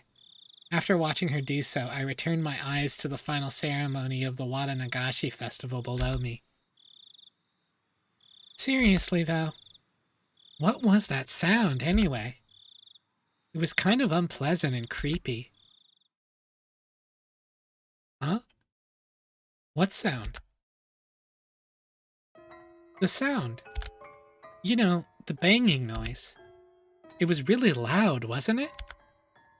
I was giving her a blank expression, so Shion stared hard at me. I stared hard at her, too. Sorry, Shion. Could you give me the short version? What was making noise? Wait, Kei-chan, it didn't bother you? When all said and done, it was like we were speaking two different languages. Shion, explain it to me without jokes from the beginning, will you? What's this about a noise? Kei-chan, you quit joking around too. Really, honestly, it didn't bother you? Neither of us was giving any ground, and both of us were staring at the other in disbelief. We were answering questions with more questions, with no sign of an actual conversation in sight. Baffled, I held in the urge to shout at her and asked politely one more time. I'm going to ask one more time, okay? I'll ask the questions. Shion nodded silently. Okay, here goes. You said there was a sound. What are you talking about? The banging sound. It was like a kid was jumping up and down on the floorboards somewhere far away. It really didn't bother you? There was nothing to be bothered by. When did you hear this? I never heard anything. Wait, Kei-chan, are you serious? Shion, as if she didn't understand my plain and simple answer, pressed me further, her expression serious. I have no clue what she's talking about, but if it has Shion acting so like this, whatever it was, it gave me the creeps and sent a chill down my spine. It was when we were looking around the inside of the ritual storehouse with Takano-san. About the time she started her stories, I think it was. Little by little, louder and louder, off and on. She heard a banging sound, like a child jumping on distant floorboards? That can't be true. Don't start trying to scare me after all that. I didn't hear anything at all. In fact, it was so utterly silent in there that my own heartbeat was almost deafening. Please don't try to scare me either, Kei-chan. It was like something was making noise in time with Takano-san's scary stories, and I was totally creeped out the entire time. The chill rose from my spine to the back of my head.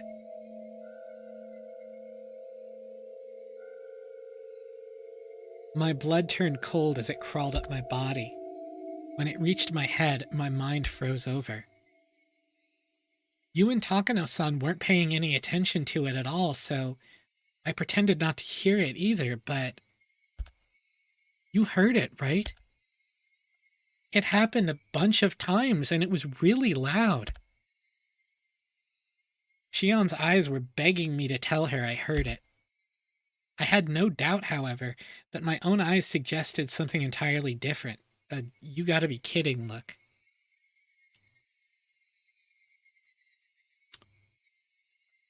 Yep. Lilybat and Mirana, good call. Tometake also heard it. He mentioned it. In that storehouse, we were surrounded by brutal ritual tools that looked like they were from another planet, listening to terrifying old stories. The whole time, Shion had been hearing a sound that we couldn't hear by herself. Well, she brought up the noise in there, and Takano had like a blank face when she brought up, like, do you guys hear that? Keiichi and Takano were both like, eh? Should that make Shion, who heard it, tremble, or should it make me, who didn't hear it, tremble? I didn't know the answer to that at the time. For now, Shion seemed to have made that decision before I did.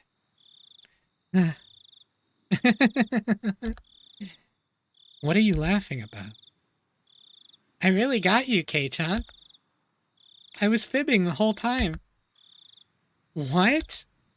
Shion laughed, saying how easily scared I was, and clapped me on the back. Her smile somehow seemed artificial and actually made me feel worse. Then, after leaving me with 2 or 3 generic diplomatic goodbye phrases, she left, almost like she was running away. All I could do was look after her, my mouth agape.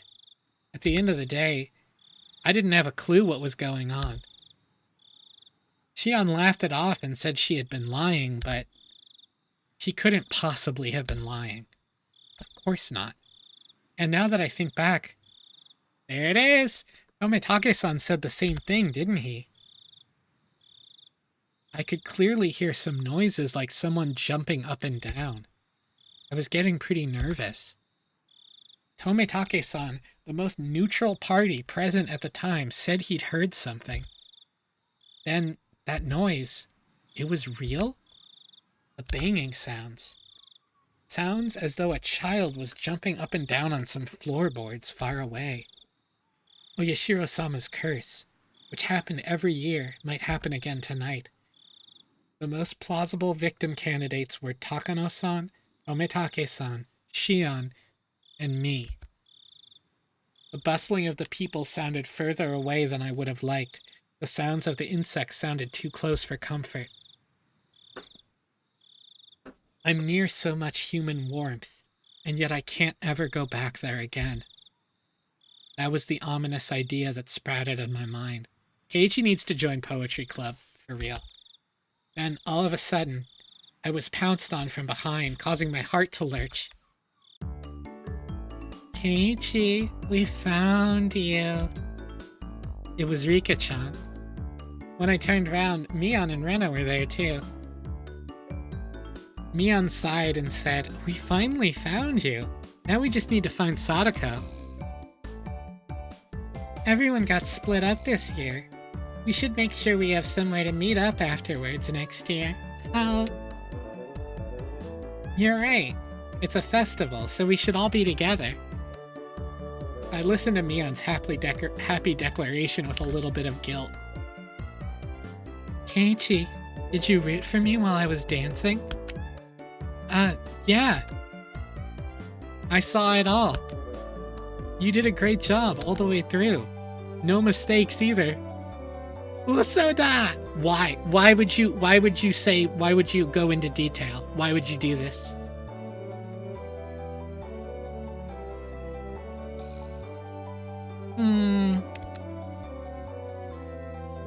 Yeah, that's right, Rika-chan. That didn't count as a mistake. Bro fumbled immediately.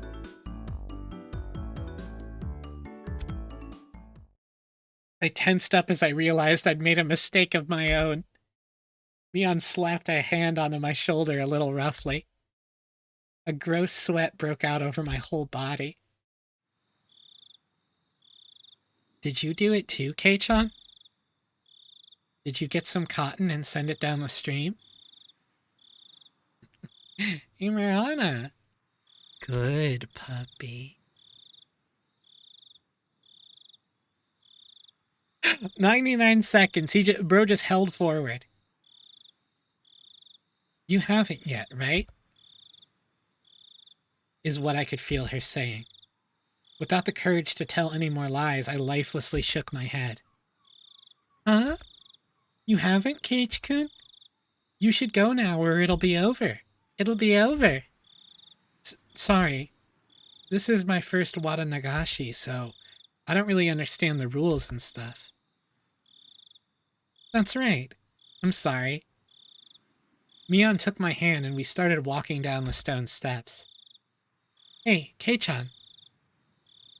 What? Did you see Shion? My heart skipped another beat. Maybe Mion could sense my surprise through my hand. No. Oh, well, I sort of think I saw her. You two look so alike, though, it might have been you. You wouldn't have gotten that wrong. We're wearing different clothes. Huh? Oh, that's right. Mion's momentary silence was like a death grip upon me. I just can't do anything about that Shion. Well, it's her we're talking about, so we can just leave her be. It goes.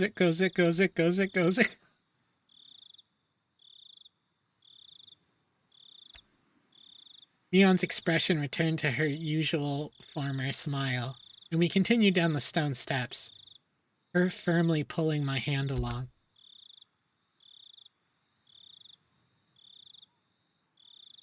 Oh my god, Keiichi and Onikakushi, I stay noited. I've seen footage. In the Saigu Den, like, it's so fucking dark in here. Come fuck apart in here. Oh my god.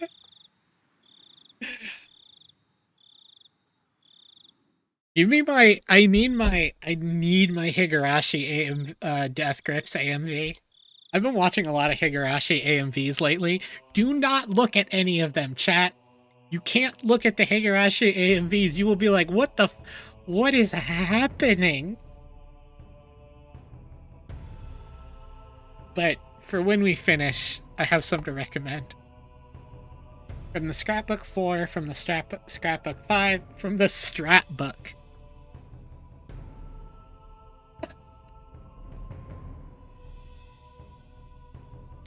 That's a certain section of my DMs. We need the artwork of MC Ride in the Ryukishi. Anyway, let's read these fucking scrapbooks.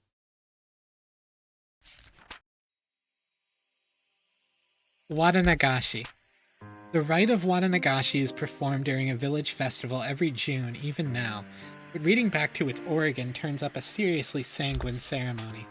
Originally, Watanagashi would happen at fixed intervals. After receiving Oyashiro-sama's trust, they chose a sacrifice.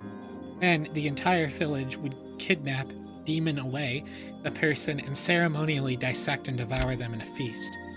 The rules that determine the intervals are shrouded in mystery. This is because the ceremonies occurred extremely irregularly. There's a theory that it was determined based on astrological fortune-telling, but it isn't too convincing.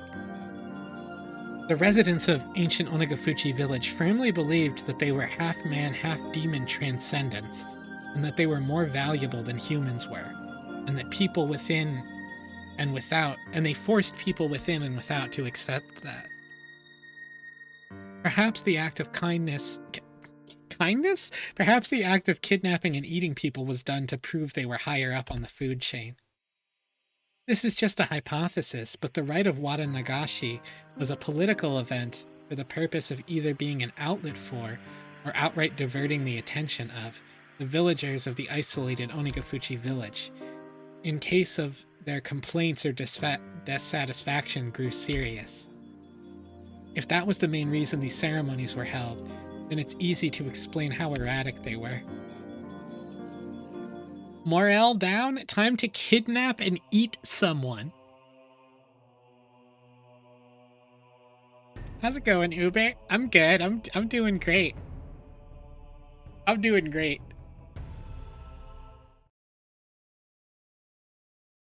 The idea that, like,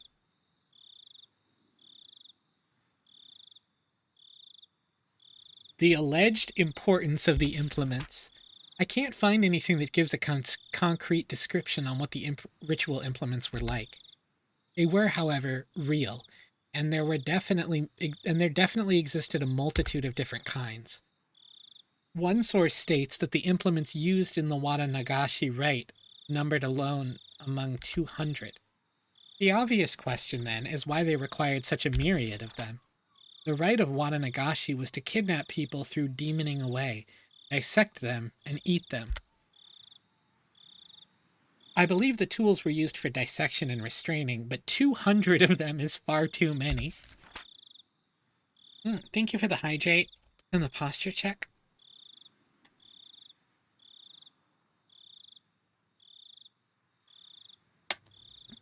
Oh, the last tip was the theory that the Watanagashi was done when morale in the village was low.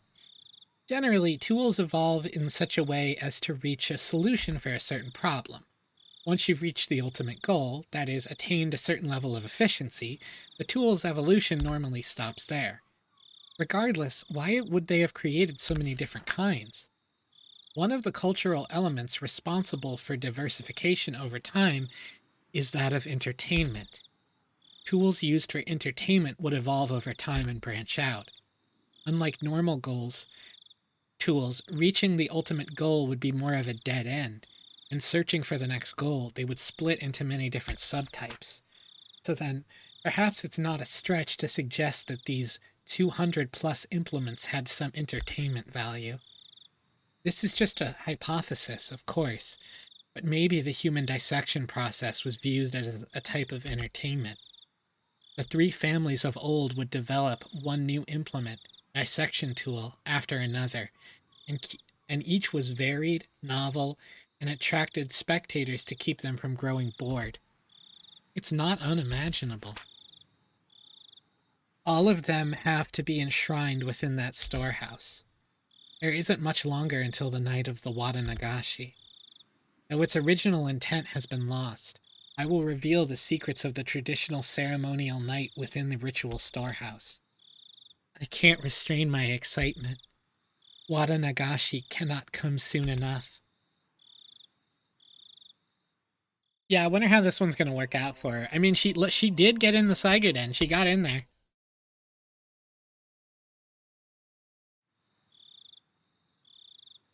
Late that night, tensions in the police station were strained.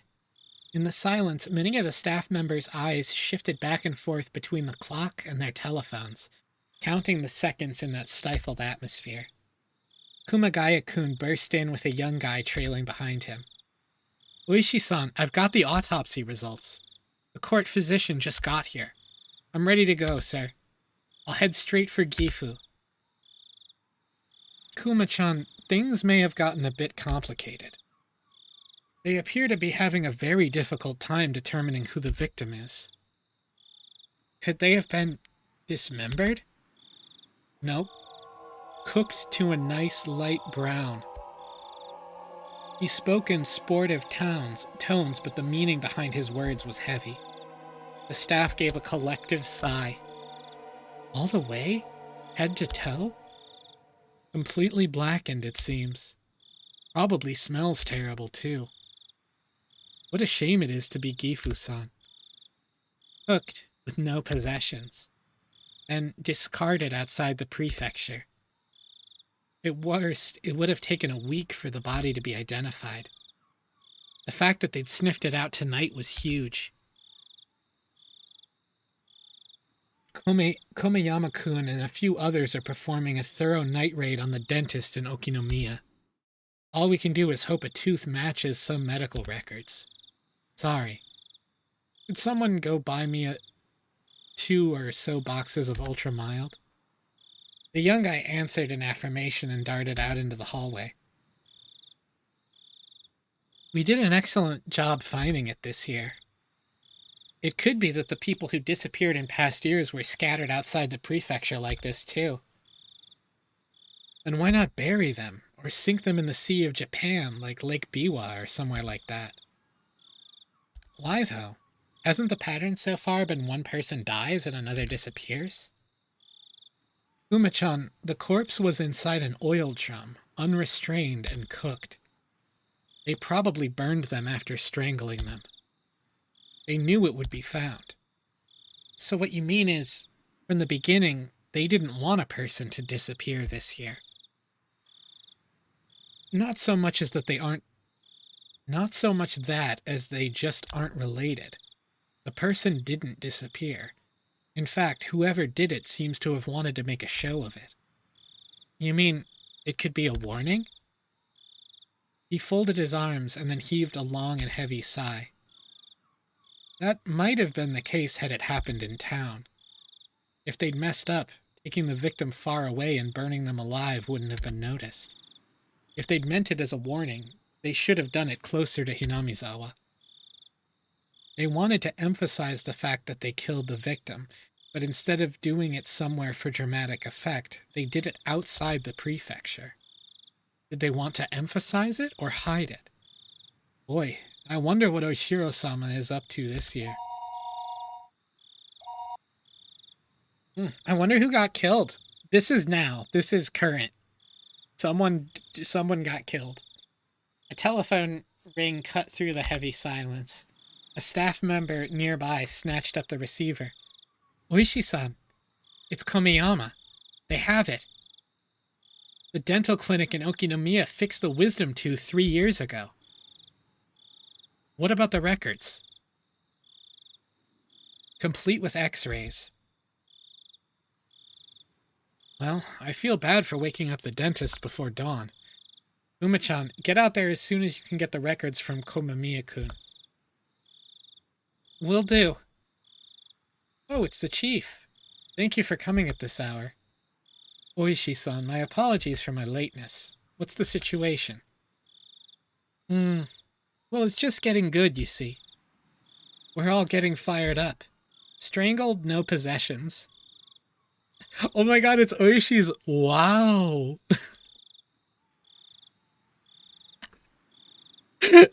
Every character has a cute verbal tick, even if they are a 60-year-old middle-aged man. Wow.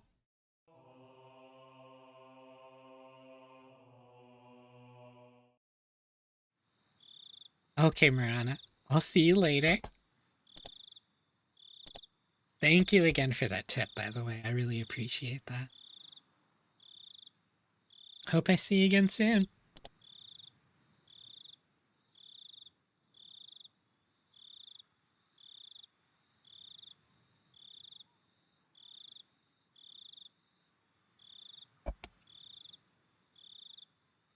Okay, let's see what they got for us. I let out a great big yawn. It was like morning had arrived just as I got to sleep. As Mom set up breakfast, she gave me a pained smile. What's the matter, Keiichi? What time did you go to sleep last night? Well, I wanted to go to sleep at midnight, but I had some trouble with that. You were probably all worked up from the festival. No, that's not it. Crunch, crunch. I crunched down hard on the pickled radish to hide my embarrassment.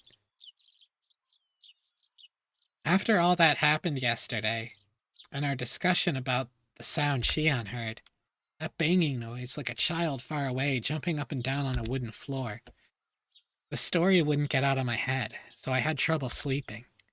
It was a long night. I kept jumping at the slight sounds of faraway tree branches, which should have been either unhearable or too insignificant to notice. When I woke up to the morning sunlight and birds chirping, it made me feel pretty ashamed about it, but I felt far from refreshed this morning. Keiichi-kun, good morning. Huh? Keiichi-kun, your eyes are all red. Why is that? Why? Keiichi's fucking blazed. Oh, hey, good morning. I didn't get much sleep last night, so I'm sleep deprived today. Oh. The festival yesterday was a lot of fun. Rena's excitement took a long time to go to sleep, so I took a long time to go to sleep too. To sleep. In Rena's case, her excitement seemed to still be wide awake. They should have this kind of festival more often, so we can have lots of fun together again. Oh. Yeah.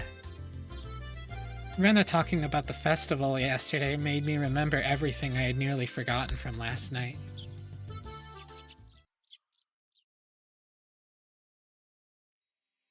The inside of the ritual storehouse had been so utterly different from the relaxed, bright, everyday life of Hinamizawa.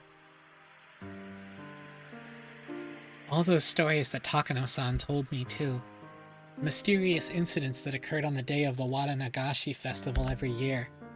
The strange incidents where one person would die and one would disappear. The old stories of Hinamizawa flickering like a candle behind me. Numerous and horrifying traditions of Onikafuchi village. The villagers with demon blood in them. The terrible cannibalistic feats. Poor sacrifices kidnapped from human villages, victims of the Onikakushi. To quell the rage of Oyoshiro-sama, ritual involved living sacrifices. There were also many, many others. There were so many stories that just remembering them put me in a foul mood. Most of them weren't fiction either, they were true. We didn't need to fear them just because they were real, though, since it all happened so long ago. Such a very long time ago. Where's Michan? She's late. Huh? Before I realized it, we had arrived at the place where we usually meet with Mion. Probably because I was so lost in thought. We agreed that if she isn't here by now, we can just go on ahead, right? Should we? Mion being late wasn't too rare an occurrence, but today she was unusually late. A few of the ominous details from the night before came back to life in my mind again. Who would die this year and who would disappear? It couldn't have been Mion. What should we do, Keiichi-kun? If we don't get going, we'll be late. She'll be here. She didn't call to tell us she'd be staying home today, right? Let's just wait 5 more minutes, okay? Rena bestie loop?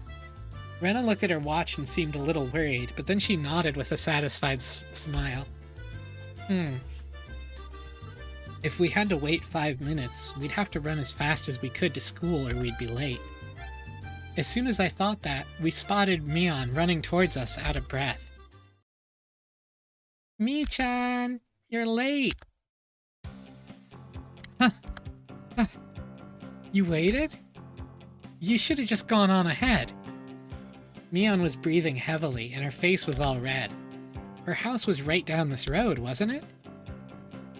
It wasn't far enough away for her to end up like this, was it? Aw, June, of course you can. Hey, June. Good girl. Michan, are you not feeling well? Huh? Now that she mentioned it, Rena pushed Mion's bangs away and put her head to her hand to her forehead. Rena, your hand is pretty cold. Michan, you're a little bit warm. It's no big deal. Give it half a day and I'll be fit as a fiddle. Are you really okay? You don't have to push yourself, you know. What's this? Kei-chan, are you worried about me? That's nice of you. That answer wasn't like Mion at all. She must have had it pretty bad.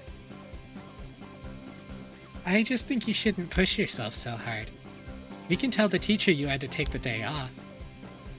I'm fine. I took some medicine. I think it's working already. Mion forced an energetic expression onto her face and flexed her biceps at us. Okay, then let's go. Don't overdo it, but of course there's the time. Oh, we need to run or we won't make it. This morning sure is thrilling. Maybe it's just what I need to shake off this slowness. Let's run. Hey, wait, you're sick. Don't go overboard.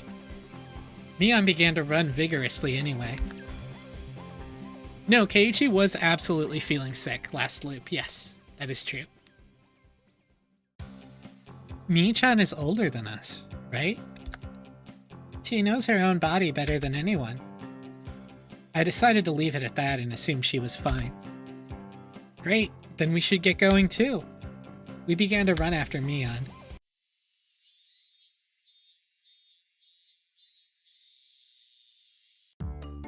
The school looked the same as always. Just a few moments of Higurashi as we get into the school. The hours passed listlessly, and my lack of sleep took its toll. If there was a sport where people competed by sleeping, I'd be world champion right now. Shut up, Keiichi. The trick to overcoming this sort of dangerous situation was to hold your pencil upside down. Why, you ask? So you don't draw strange patterns all over your notes while half asleep. If you were holding your pencil upside down, that wouldn't happen, would it? Something that felt like an eraser hit me in the head 6 times. Ow, ow, what was that for, Sadako? I haven't done a single thing. Who else would play a prank on me like this?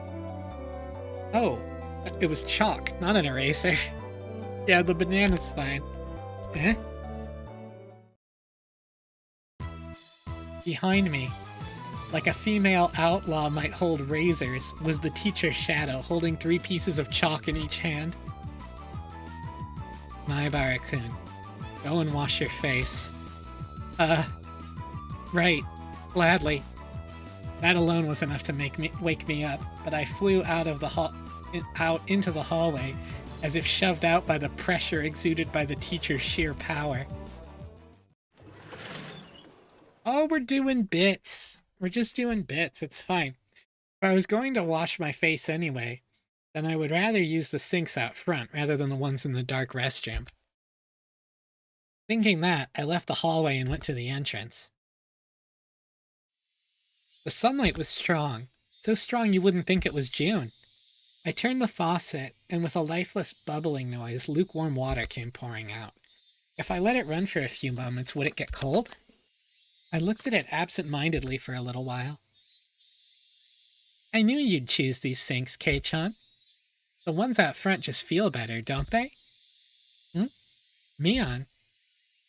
Oh, no cutting class now. I stuck my hands into the water to find it had gotten so cold that it seemed strange that it had ever been warm.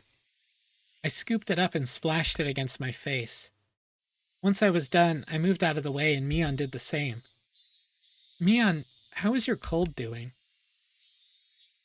You're sleepy because of the medicine, not from lack of sleep, right? Actually, this is a secret, but after the festival yesterday, I got wrapped up in the party my relatives were having. And well, I had a bit. A bit. Shion made a gesture like she was tilting a cup into her mouth. Oh, that says she, but I read it as Shion. She made a gesture like she was tilting a cup into her mouth. Which means you didn't have a cold or anything. Are you hungover? How old are you? Nah, give me a break. I really don't feel well, you know? I suppose she'd be feeling lousy either way. Still, you treat colds and hangovers in completely different ways. I was worried over nothing. Man, I guess that's just like you, Mion. Mion scratched her head, a little embarrassed. She didn't seem to be feeling well, but now that I knew it was a hangover, I didn't need to worry too much. It would go away with time, after all. Oh, but my head really is pounding, so the teacher told me I should go home early. Ugh, you cheater. Are you going home now, Mion? Now that I looked again, Mion had her bag with her. She must have been on her way home. Yeah, I feel bad about it, though. I'll get some rest at home like a good girl. Sorry I can't make it to the club. Would you take over as leader for today, Kei-chan? I don't know if that will happen. We have that unspoken rule about where we don't do the club unless everyone is there, don't we? We never did it when you had to go to your part-time job, did we? Mion laughed wryly, saying we didn't need to worry about her. No matter how much fun we have, though, I think that feeling guilty about friends who can't share in it is the sign of a really fantastic friendship. In that sense, the club Mion has created is a wonderful thing. As I thought about it, the moisture on my washed face dried up. I suppose we were talking too much. If I didn't get back to the classroom soon, I could get in trouble. Okay, later. I'm going back. Be careful on your way home. Don't wobble into a sewer or a brook, got it? I left at that, turned around, and started heading back to the classroom. Oh, one more thing, Kei-chan. Mion stopped me and I turned my head to listen. What's up? This may sound weird, but don't think too hard about it. Well, that depends on what it is. Last night, near the end of the festival, did you see Tometake-san or Takano-san anywhere? I suddenly tensed up. Yo, Kit! Thank you so much for the raid. Please follow the lovely virtual assistant Kit if you haven't done so already. How was the stream? I hope it was good. Welcome, everybody. I'm Proxy Askew. I am a alien. I'm a VTuber. I play a lot of fighting games and RPGs and visual novels, and it is Higurashi time. First time streaming in a couple weeks. I'm glad it went well. Yo, Barry VTuber, thank you for the follow. I appreciate it. Thank you, thank you. Yo, what's up, Octozad? What's up, what's up, Chim? Y'all got here just in time for some creeping dread. For those who are familiar with Higurashi, we are on Watanagashi-hen, the second book. And for those who are not familiar, this is a slice of life / horror visual novel. I like it a lot. It's one of my favorite things. The only thing I ask kindly, we have a lot of people in chat who are somehow not spoiled on this series, so please no spoilers in chat. Yo, Sino, what's up? Good to see you. Hey, Emmy. Yeah, I do love me some Higurashi.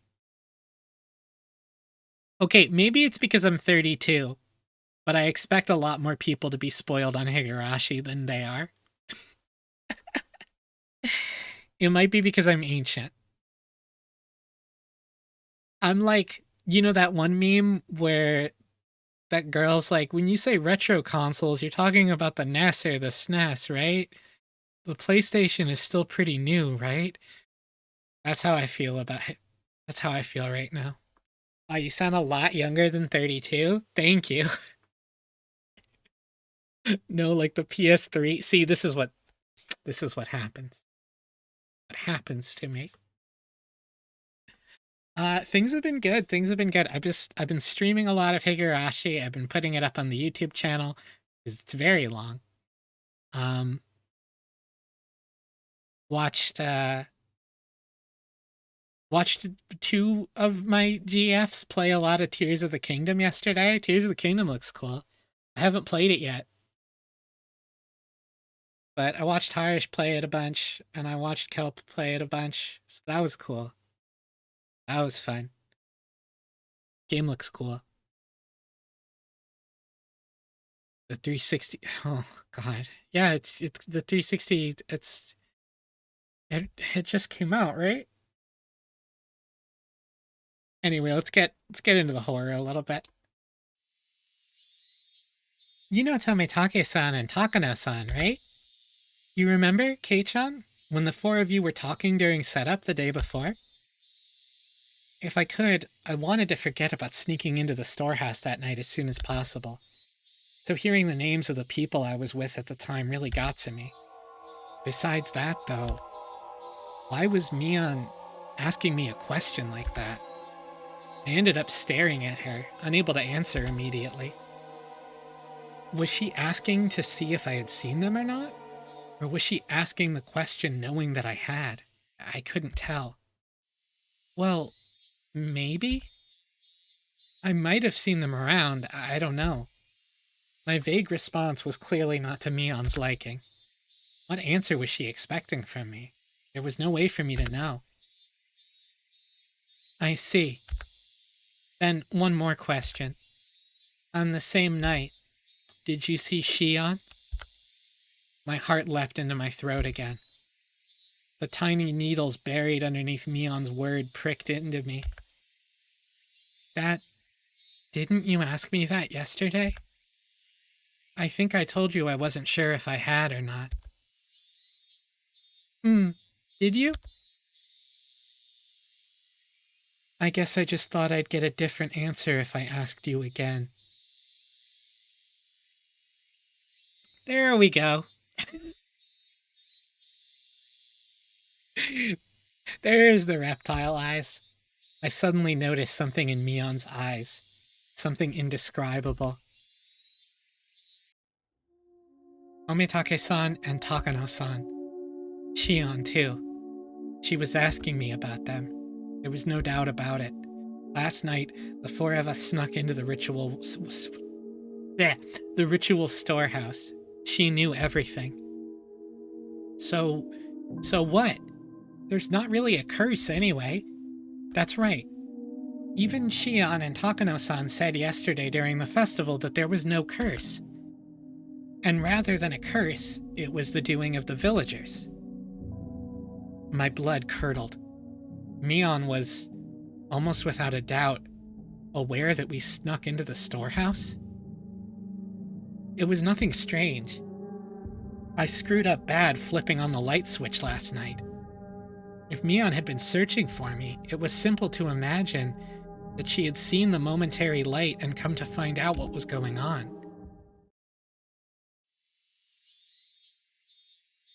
Did you really not see her? Why are you so intent on knowing if I did or not? It's not important. It's just there are some people who are speaking poorly of Tomitake-san, Takano-san, Shion, and you, Kei-chan. I didn't really hear what they were saying, though. Unpleasant sweat dripped down my arms, and the sound of it hanging from my fingertips was so annoyingly loud. The sound of his sweat. Keiichi needs to get his ass to Poetry Club, I'm saying. I don't believe that you were doing something bad. I just wanted to ask a bit about it, so I did. Sorry for making you uncomfortable, okay? I found myself unable to reply. Isn't that a good sentence? It's like, oh, it's so good.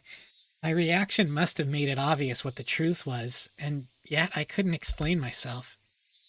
Hey-chan, you weren't with Tomitake-san, Takano-san, or Shion, right? Yeah. I finally wrung out an answer between ragged breaths. Mion's expression softened a little. That's good. I'll have to tell them. You weren't involved in anything bad, Kei-chan, so I'll make sure to tell everyone. Yeah, it really does seem like Mion cares, doesn't it? Yeah, please do.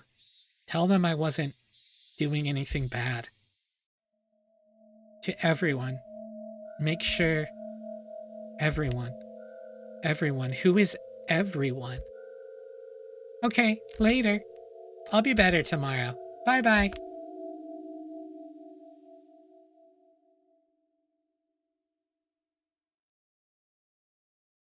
Yeah, I mean, I feel ya. Um, Vions are tough for I said Vions. Vions are tough for a lot of people, which is I think one of the reasons I decided to do this grand experiment. Um, because the Vions are great. The anime is good. I like the manga as well. Um, the Vions are my favorite, and there's just a lot of cool stuff in here that doesn't quite make it into the anime. Mion, Shion, and Vion.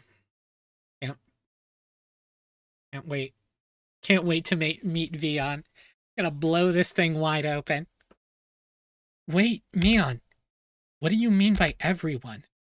Just then, a freezing cold hand touched the back of my neck. Hey, you're late, my Barakun. How long does it take you to wash your face? It was the teacher. I was taking so long she came out to get me. Ah, I'm sorry. I was just speaking to Mion. I turned around, but Mion had crossed through the schoolyard without me realizing it and was now standing at the gate. Come, back to your studies. Quickly now. The teacher was being insistent. Yo, Emmy Starlight, thank you for the follow. I appreciate it. We returned to the entrance. I looked back one more time, and Mion was nowhere in sight. Oh, just because we have a few new people, and I haven't mentioned it this stream, I do have a 10-point redeem to if you want to be added when a scene is over, if you want to tap out for a scene, because Higurashi gets fairly intense at times. I try to give content warnings for the really major stuff that I know of when it's coming up, but sometimes you don't know until you're in a scene. And I just wanted to make everybody aware that that is there if you need to make use of it. Myself or a mod will at you when the scene is over.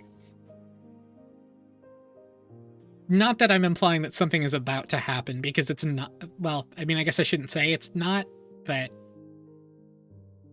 I'm not making a reference to what's happening right now. Eiichi, you haven't seemed well all day. It is clearly because he had far too much fun yesterday. I don't want to be told that by the one who got lost. Your face was all red and you were nearly crying. Ihigu on my Rashi? Till I when they cry? Hi, Harish. Welcome. Are you on break, or are you on like a off-stream break?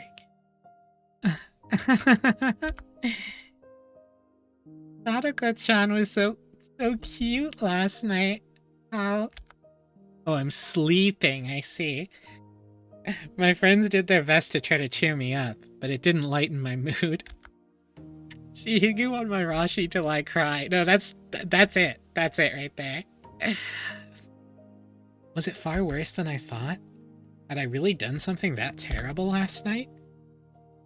About to sleep, just saying hi. Aw, thank you for stopping in and saying hi, hon. I appreciate it.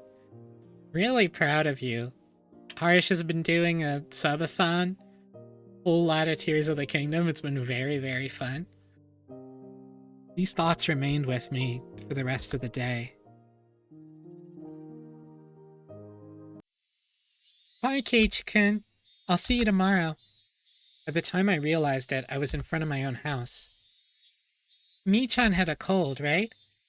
Did you have a cold too, Keiichi-kun? Did you? Huh? I'm fine. I may look scrawny, but I've never missed school because of a cold. Both you and Mi-chan didn't look so good today, though. Thanks for worrying about me. But I'm fine. Idiots don't catch colds, remember? Rena smiled, then waved to me and left.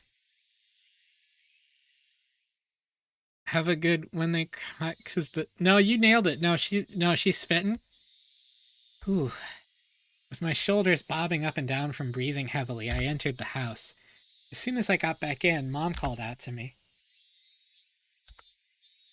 What? Keiichi? I'm sorry, but could you go to the library and return a few books for me? Huh? I don't feel like it. Your dad and I have to wait inside the house for a phone call right now, so we can't leave. I need to return them today. Could you please do it? Return the slab. Sheesh. Did it have to do with Dad's job? No point in arguing if they bring that up. I guess so, but I don't know where the library is.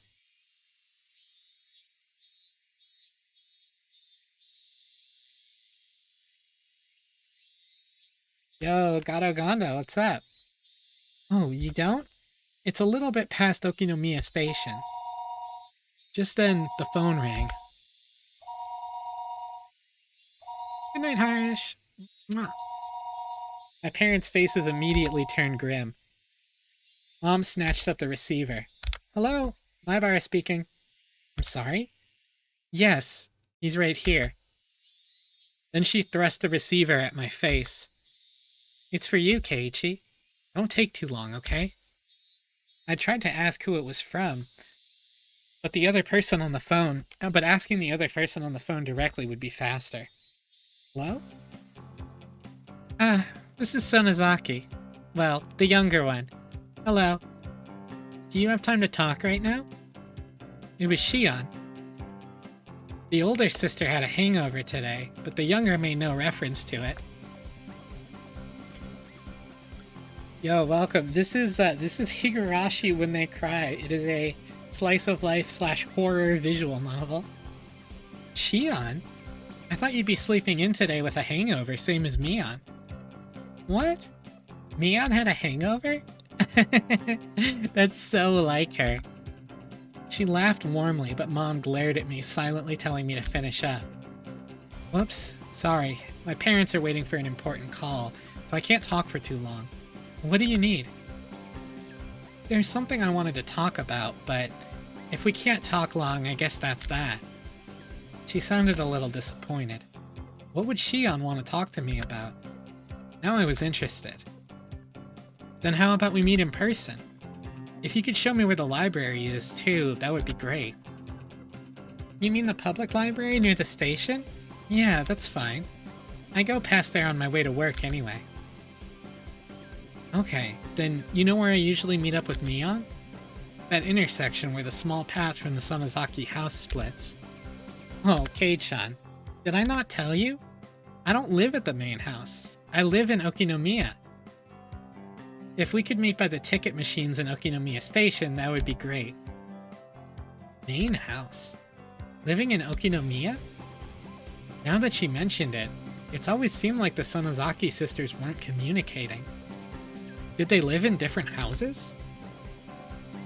Also, now that she mentioned it, Rena said she'd never met the younger sister, despite going over to play sometimes. Let's meet at the station then. I'll go there right away. Bye. I set the receiver down and Mom immediately thrust a large pile of library books in my face. 6 volumes of long-form mystery novels. Mom had her own hobbies. Thank you, Keiichi. Be back by nightfall. Got it. Okay, I'm going. I suppose I'd change my clothes and grab my bike key. I climbed the stairs to my bedroom. Shion and Mion is Hinata versus Neji? Shion had been waiting for me already, so meeting up was a smooth process. Wow, Mion never keeps her appointments. I mean, honestly. Making my sister the standard for everything will get you in trouble. Shion seemed a little unsteady, too. She was drinking with Mion last night, wasn't she? You were drinking last night, too, weren't you? Don't try to hide it. You definitely went home from school early. Oh, too bad. I've been at home all day in the first place. I'm smarter than Mion, after all. The backgrounds are really nice. I do really like the way that they're done. Hey, I don't think you can call playing hooky smarter. You should finish your errand first. We don't have that much time. We're going to the library, right? Yeah, thanks. My mom had to return some books by today. Is the library far? No, it's really close by. As she said that, we spotted the signboard for the library almost immediately. If it was this easy to find, then I guess I didn't need Shion to show me where it was after all. We rode around a bend and the building was right there. Shishibone Public Library. We lived in the country, so I hadn't expected too much, but it was pretty big. The first floor was actually a government office, so the library was on the second floor, but it still looked large enough to fit a decent collection of books. We passed through the automatic doors and were greeted by the cold breeze of an air curtain. The cicadas had been loud outside, but it was quiet inside the library. Are they translating Higurashi this time? Are they calling them cicadas? The air conditioning inside was keeping the temperature an ideal level for books, which had that mildewy smell unique to old paper. I guess every library is basically the same. If there was one difference, it was that people studying for tests weren't taking up all the seats. I was one of those people, but it now seemed like a distant memory. This game is about a kid who moves to a remote village in Japan and has a really nice time the first month at that village, and then some shit starts to get real creepy. That's the most spoiler-free way to describe Higurashi. Hello, I have some books I'd like to return. The librarian went through the process of checking them in and then returned my mom's library card. Shion was going around the bookshelves with a deeply interested look on her face, like she wasn't the type who went to libraries very often. Sorry for the wait, I'm all done. Libraries sure are nice and cool, aren't they? I want to work in a library one day. Don't know whether to call that boring or dependable. It's a pretty small dream compared to your sister. Bro, you need to stop comparing these twins to each other. Mion would definitely want to be a hardworking employee for an international trading company or some other crazy job that involved her running all around the world. Compared to that, what Shion said is pretty heartwarming. Well, we need to keep our differences dear to us. We're not copies. We're two different people called Shion and Mion. Twins have a lot to think about, huh? Still, it sounds like fun. I don't have any brothers, so there's just me and my parents at my house. It can get a little uncomfortable. It's the same for me. I don't live with Mion after all. Oh, right, she said something like that, didn't she? Why though? Sisters living apart is unusual. We were getting tired of talking while we were walking. We ended up going to the lounge area, which was vacant, and continuing the conversation. Yes, Mion lives at the main house, and I live in Okinomiya. What do you mean by main house? You make it sound like you're nobility. It's just the main house. The Sonogasaki family's main house. Mion's the successor, but she lives with Nana and apparently studies all sorts of things as preparation to be the head of the family. I'm sorry, that should be Obasan. That should not be Nana, but whatever. We'll rock with it. Also, everybody making the head of the Sonozaki family Mion Sonozaki jokes, the Yakuza jokes. I mean, there it is. Mion, the head of the family? It kind of fit her personality, but it kind of didn't, too. Hey-chan, you just moved here, right? This will sound like I'm boasting, but we of the Sonozaki family are kind of personages around here. Huh? Seriously? The word personage didn't really match the extremely sociable air that Mion and Shion gave off. From what Shion explained, the Sonozaki family goes way back to the beginning of Hinamizawa, After the war, they had a bunch of successful ventures and extended their influence to a wide area. The Sonozaki house is a foundation under which the entire family cooperates. Though the current family head, Grandma, was the one to build it. The entire family would provide backup to help one relative with a business venture. They were like a huge living company. This let them avoid tax-related problems and help relatives' ventures succeed, one after another, using large amounts of money. If you ever go through a walk through Okinomiya, pay attention to the signboards and stuff. There's a ton of shops that are managed by members of the Sonozaki family.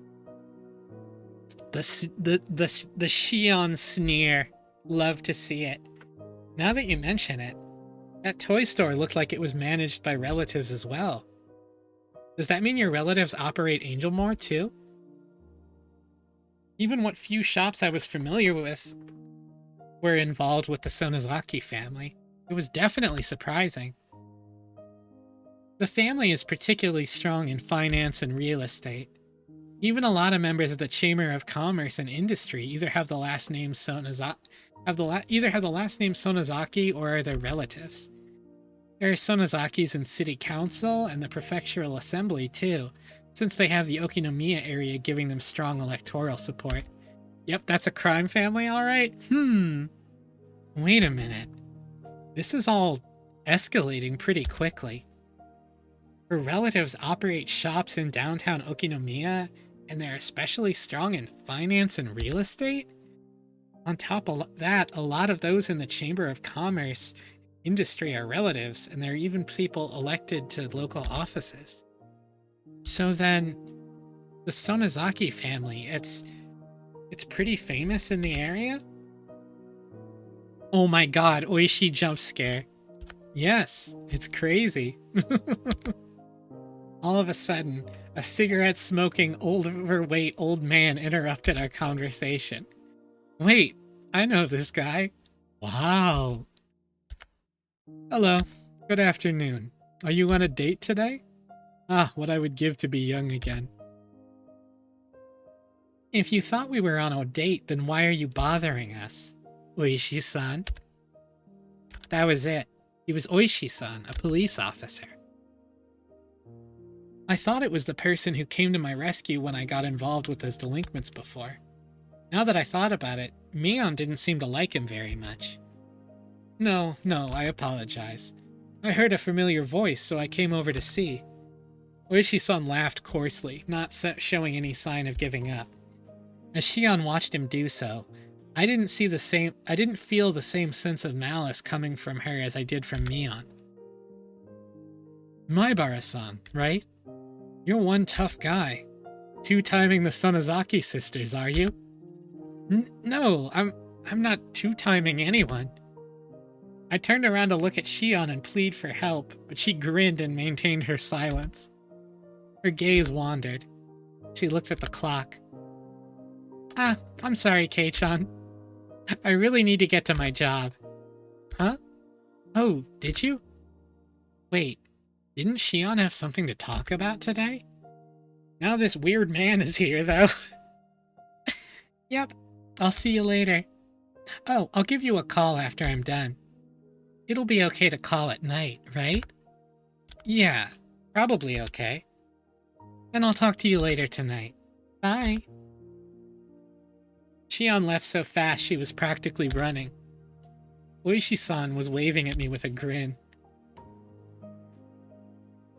I love the Shion hate. I felt like I'd been left here as bait just so she could get away. Maybe she was lying about having to go to work. You're quite the big shot being so close to the Sonozaki daughters. Maybe I should rethink how I talk to you too. Yes, man's a little,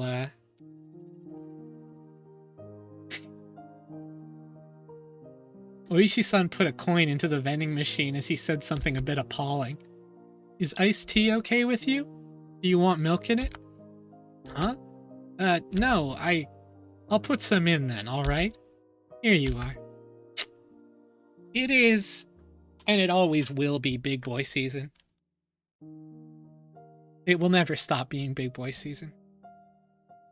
He handed me the cup of tea filled to the brim with ice as I looked on absent-mindedly. I don't think I'm obligated to have a guy like this buy me a drink, but he did get it for me, so I'll thank him. Was Oishi-san just killing time? We didn't know each other well, but he still engaged me in conversation about all sorts of dumb things. When I thought back to how I talked with Shion, this seemed like a total disaster. Maibara-san, how much do you know about Sonozaki-san? Other than what I heard just now, nothing. Until then, I hadn't known anything about either Mion or Shion other than the fact that they were interesting. I really did only just learn that she was the daughter of some prestigious family. The Sonozakis are a Yakuza group with this entire region under their thumb. Plus, her father is a high-ranked executive in the redacted Yakuza Association. Did you know that? What? An executive? Have you ever seen where Shion-san lives? It's the very picture of a gang boss's house, protected by high walls, barbed wire fence, and security cameras. If you have the chance, you should go and visit her. She'd mentioned Mion being a successor, but to a Yakuza group? No. Not at all, not at all. A boring old Yakuza group isn't the only thing Mion Sonozaki will inherit. She's inheriting the Sonozaki family itself. I'll leave it to you to mull over what exactly that means. Oishi-san had spoken lightly about all this from start to finish, but what he was saying wasn't light in the least. It was abrupt and unbelievable. If Mion-san wanted to, she could kill someone in the middle of the street and still cover it up. Not only would witnesses not show up, but she'd put pressure on the police, too. Mion would never kill someone. She wouldn't. I'm just speaking hypothetically. Your name, it was Oishi-san, right? Yes, that's right. Then, Oishi-san, whatever family Mion comes from, it doesn't change the fact that she's the best friend I could ever have, and I'm proud of that. I don't appreciate people speaking ill of her. I let my quiet anger show through my gaze as I stared at him. Of course, I could never seem to tell what he's thinking, so I don't know if it had any effect. Oh, good for you, Keiichi. Oh, then let me be frank. If Mion-san was suspected in a handful of incidents, what would you think? Suspected? Incidents? You can't just say terrible stuff like that on a whim. And it would be a misunderstanding, of course. Mion may say some dangerous things, but she's not the kind of person who would do something so awful. Maibara-san, keep your voice down. We're in a library. Oishi-san shushed me, but in a state of heightened excitement as I wouldn't be calmed so easily. Please, calm down. As I said before, the Sonozaki family holds a lot of power in this region, for better or worse. So if anything happens, they would immediately be suspect. I'd appreciate it if you understood that. Well, I know what Oishi-san is trying to say. Combining it with what Shion told me before, the Sonozaki family is huge and controls everything from Hinamizawa to Okinomiya. Mion, meanwhile, is its successor, who apparently holds strong influence over the entire family. Still, that's all? That's the only reason they're suspecting her? This guy's entire shtick is saying heinous shit on a whim, truly. I'm just doing my job here, is his response to that. Not to doubt Mion-san or anything, but to clear up suspicion surrounding her. Please think of it like that. He could talk a dog out of a meat truck. He was the definition of a shrewd, unfair adult. At this point, I began to think that it was no coincidence I'd met him. Oishi-san, Do you need something from me? Yes, I do. Maibara Keiichi-san. He answered in an absent tone of voice. Mion's being suspected of something, and you came to hear from a friend of hers. Me. Is that it? No, that isn't it. I didn't come to talk to a friend of Sonozaki Mion-san. I came here to talk to Maibara Keiichi-san. It would probably have bothered you had I had visited your house. To me? What do the police want with me? Having realized this fake coincidental meeting had me as its target, my mood immediately turned foul. You don't need to be so tense. Calm down and just answer a few questions. Am I being questioned? Let's call it a chat with a guy you happen to run into. Oishi-san freely suggested that I relax. That said, behind his eyes was a light, which I could only see sometimes, that was as sharp as a hawk. If I tried in vain to run away, he might actually take me in and bring me to an interrogation room or something. That was an undoubtedly unpleasant thought. So those uncles that run every store are probably more like members of the organization than literal siblings of her parents, yeah? It's starting to sound like it, yeah. You had a roaring good time at the Watanagashi festival last night, didn't you? Don't beat around the bush, please. I can't do small talk right now. Last night during the festival, did you see Tometake Jiro-san and Takano Mio-san? I could painfully feel myself give a start. Where did I put those pictures? Oh, here they are. He opened a small notebook and removed 2 photographs. I didn't have to look. Well, who knows? I might have seen them around. I don't remember. I was asked the same question for the second time today. I gave the same answer for the second time, too. Your memories are blurry? You couldn't have possibly been drinking or anything. Here, too, I got the same answer as I had from Mion. I realized he wasn't taking my vague reply well. Why is he asking me the same thing Mion did? The dark feelings I had nearly forgotten due to my conversation with Shion came rushing back in a hurry. We snuck into the sacred ritual storehouse. Punishable act.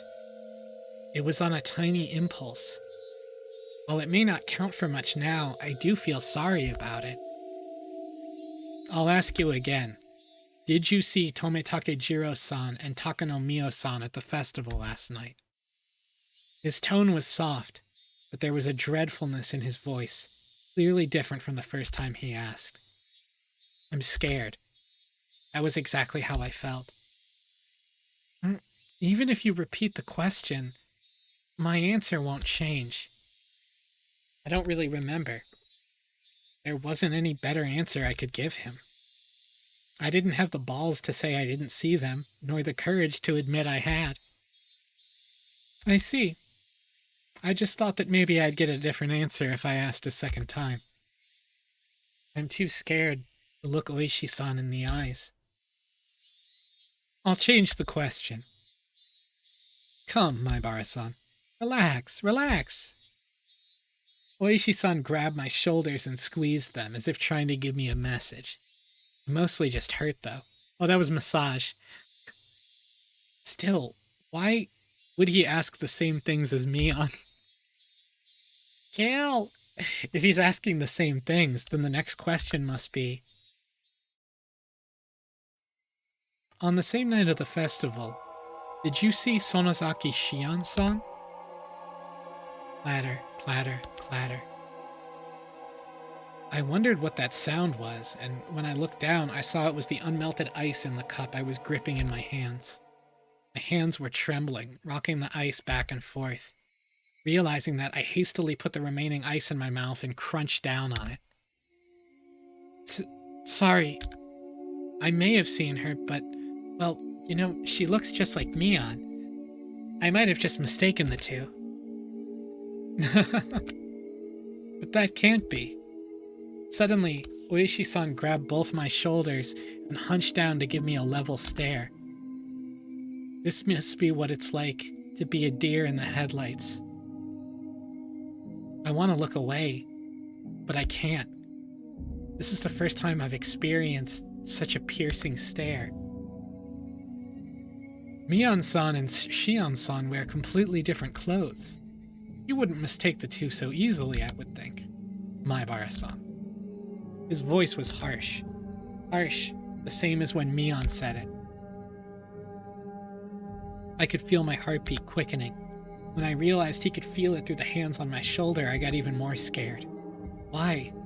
Why are Mion and Oishi-san both asking about last night? Was sneaking into the storehouse so bad? I shouldn't have let Takano-san talk me into it. Tometake-san casually said to check it out too, so even Shion, if she hadn't encouraged me. No, I understood. I was the one most at fault here. I shouldn't have let my curiosity get the better of me. I shouldn't have gone into the forbidden storehouse. Oishi-san, I think that's our cue to get out of here. A young man wearing a suit came into the lounge. From the way he held himself, I knew immediately that he was Oishi-san's subordinate. Oh, so it is. Closing time already? Hadn't realized it until he said something. The jingle and announcement telling patrons the library was closed had started playing without me realizing it. I was so irritated, so overwhelmed that I couldn't even hear it. Well then, Maibara-kun, we're out of time, so allow me to take my leave. I'd like to talk with you more about this at your leisure when we have more time. This isn't a joke. If I never saw him again, it would be too soon. Oishi-san followed his subordinate and left the lounge behind him. However, he spun back around. Oh, right, Maibara-san. What is it? Those two questions I asked you before. You don't remember well enough to answer either of them, correct? Right. Just so you know, you saw them all yesterday. You were walking along, the four of you having quite a pleasant time. Near the stone steps. I saw you with my own eyes. I caught my breath and my heart seemed like it was about to stop. What a detestable person. He knew, and he was testing me. We'll meet again. Have a good year. I sat there like a rock, unmoving, until I could no longer hear the clacking sounds of their footsteps. Higurashi, when they cry. That was kind of a different tone than he took with Keiichi in Onikakushi, wasn't it? You know? I feel like in Onikakushi he was a little bit more gentle with Kei-chan. I was on my way back home. The cries of the Higurashi accentuated the already lonely evening. Okay, so before the festival, everything's sweet and there's cicadas. But then the festival happens, all of a sudden they're Higurashi. I see how it is. More time had passed than I'd thought. The orange of the dusky sky was being chased down, little by little, by an indigo color approaching from the east. Exhausted from the slow climb towards Hinamizawa, without even noticing, I'd gotten off my bicycle and was pushing it uphill. I don't understand any of this. No one had told me to my face that I'd done something wrong. No, in fact, it might have been much easier on me that way. What happened yesterday really was just my curiosity. It was really no more than a quiet prank. No more than having the courage to cross at a red light as long as you did it with other people. A storehouse for ritual implements. Hallowed ground, only accessible to the family of the priest. For sure, I'd seen terrifying things that I'd never imagined would be there. Thinking on it now, though, it didn't really matter what was stored away inside. It didn't make the wrong that I had committed any more right. What the four of us did, Neon seemed to know about it. For some reason, even the police were trying to learn what the four of us did. Did we do something so bad? Really, it doesn't matter how wrong it was. I did something wrong. It was nothing more than that, and yet, I couldn't accept it. I didn't apologize to Mion or Oishi-san. All I did was shield myself with ambiguities. I did something wrong yesterday. I set foot into a forbidden storehouse for a little bit of mischief. I'll forget everything I saw in there. I won't ever do something like that again either. I'm sorry. I'm sorry. I'm sorry. If I apologize like that, would they forgive me? It begins! The sudden cool evening air left no room for such sentiment, however, as it mercilessly chilled my feet, urging me to head home as soon as possible. In the end, the evening air was correct. If I trudged along such an isolated road, regrets would pile on top of regrets, but nothing would change. Let's go home. I'll go home, to my room, put on my favorite music or something, and go to bed. That might sound plain and boring, but it's probably the strongest I've felt all day. Ooh. Now that I'd made a decision, there's no point in dawdling in a place like this. I sat back on my bike. I pushed hard on the pedals. I rapidly advanced forward. I steadily gained speed. The wind was cutting and mercilessly cold, but it actually felt good, as if it were softly punishing me.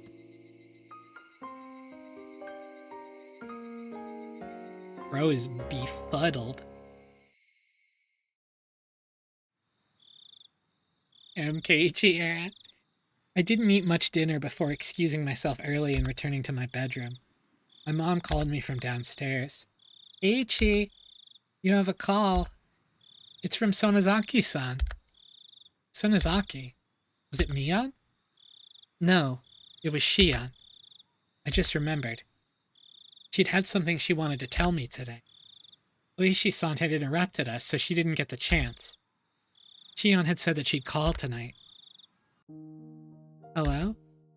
Is that you, Shion? Hello. Ran into a bit of trouble today, didn't we? She said it so plainly that I got annoyed.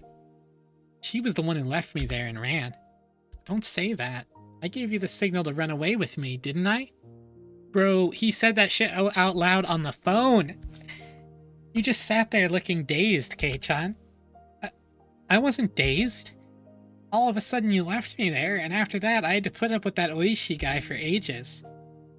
Don't complain to me about it. I can't believe she passed it off like that. She looks just like Mion, and yet inside she's this different? I got a little irritated at myself when I realized I was, somewhere in my mind, hoping for the same reaction I would get from Mion, even though she's a different person. Sorry. Next time I'll run away first thing and leave you there. Hey, it's ladies first. Shion laughed refreshingly. When I heard her voice, I realized she wasn't really that angry or anything. It was just as she said. The cause of my temper was because it was my own fault for not leaving immediately. I'll stop blaming it on others. Blaming it on others would be... Anyway, you had something to tell me, right?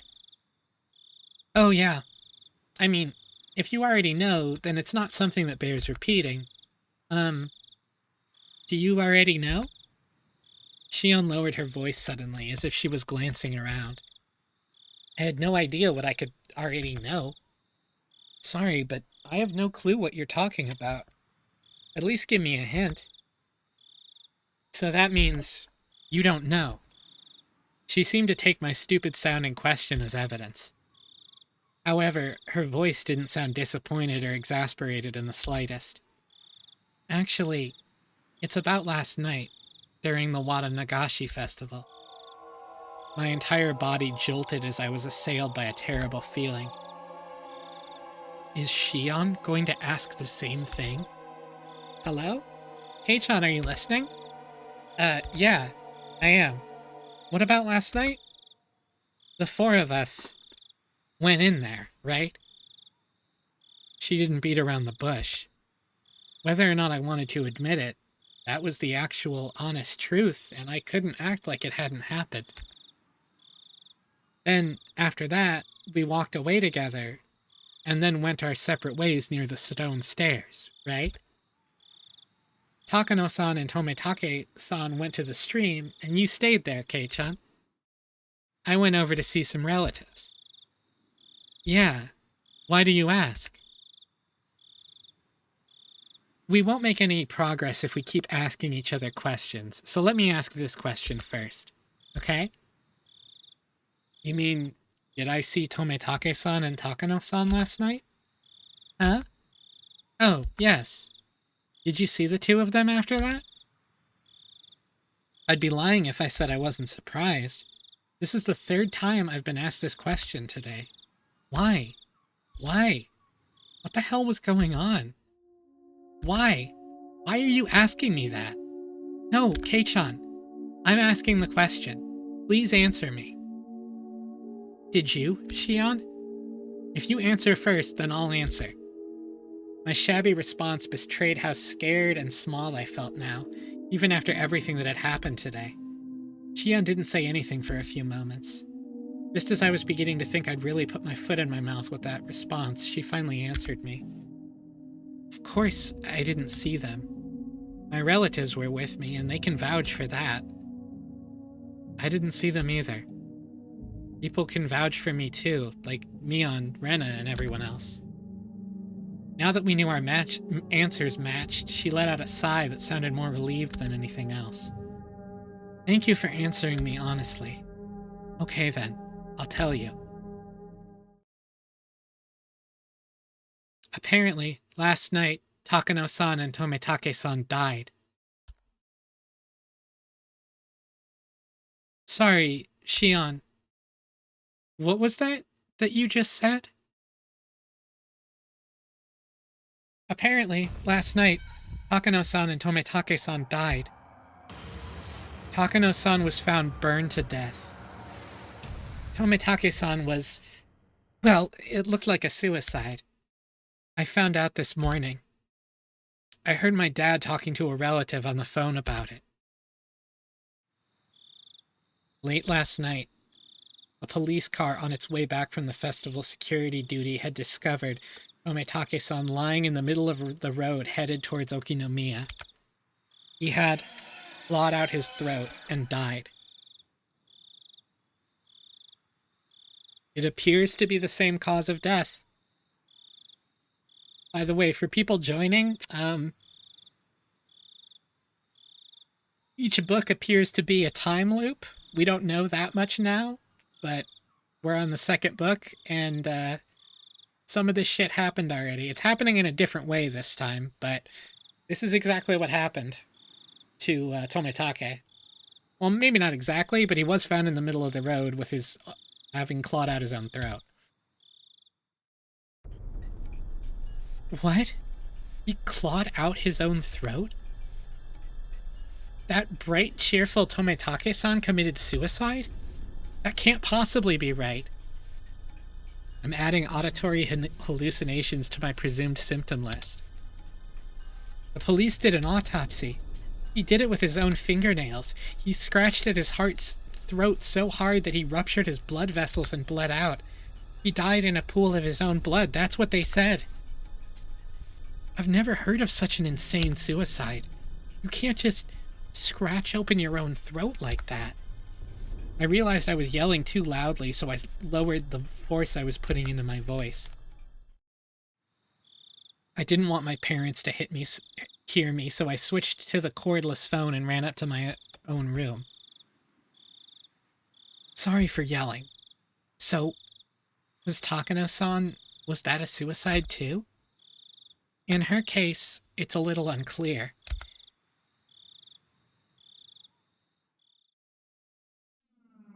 Takano-san's body was found in the mountains of Gifu Prefecture.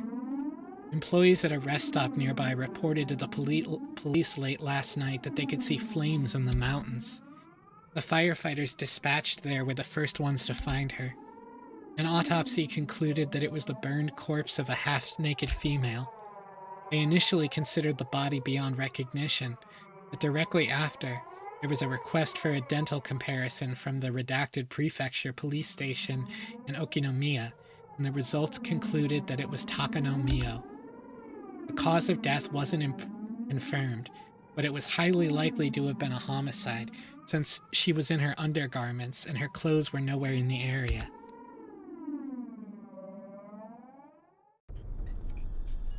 The oil drum had fallen over, so it's also possible she burned herself to death. It couldn't possibly have been suicide. If you're gonna die, there are plenty of easier ways, aren't there? This can't be suicide. That's what I think. It's unthinkable that Tometake-san would kill himself too. After the two of us rattled on at each other, there was a silence as we paused to catch our breaths. As we calmed our nerves, right then I understood what Shion's story actually meant. I think it will end up being Oyashiro-sama's curse. We all did more than enough to deserve it, after all. Deserve? You've got to be kidding. It's not like Shion wanted to see it with me. I just went along with her. I tried to say that, but I fell silent. Nothing would come of me blaming others. It didn't matter how much everybody else encouraged me. I could have put my foot down. I lost to my own half-assed sense of adventure and agreed to go in with them. Yes, it was my fault and no one else's. Shion, last night when we stuck into the ritual storehouse, did you predict things would turn out this way? Of course not. I mean, I thought it was pretty risky, but I never even dreamed something like this could happen. Shion's words were probably her true feelings. She knew she could get in trouble if we were caught, but that was the thrill of this little adventure. It was the same for me. Besides that, Kei-chan, think about it for a moment. Didn't Oyashiro-sama's curse turn out a little strange this year? It was already plenty strange, seeing as how Tometake-san and Takano-san died like that. Given all that, what could possibly be stranger? I mean that they found 2 corpses. Remember what I said? Every other year, one person would die and one person would disappear. This year is the first time 2 people have been found dead. That may be true, but that's not a huge deal, is it? It is, Kei-chan. Think about it harder. Listen. If 2 people died because of Oyashiro-sama's curse, then in order to quell Oyashiro-sama's anger, 2 people would need to be sacrificed. Is that how it works? So what? Tometake-san and Takano-san died, so now 2 people are going to go missing this year? I don't understand why, but when I said that, I felt my spine freeze. I don't think anyone's been confirmed missing yet. I think that those 2 people have yet to disappear. Shion, like me, was obviously getting the same feeling crawling down her back. 2 people have yet to disappear? Shion didn't answer. I couldn't say any more than that either. A chill crept in through my clothes and tried to wrap a fist around my heart. Old hands feeling around on my chest. Neither of us could say anything. Tometake-san opened the lock, and he died. Akano-san exposed the ritual storehouse, and she died. If 2 more people were to be sacrificed, then it would be none other than the ones who entered with them. None other than us. No. This has gotta be a joke. Oh, Spade, what's up? Thank you for the hydrate.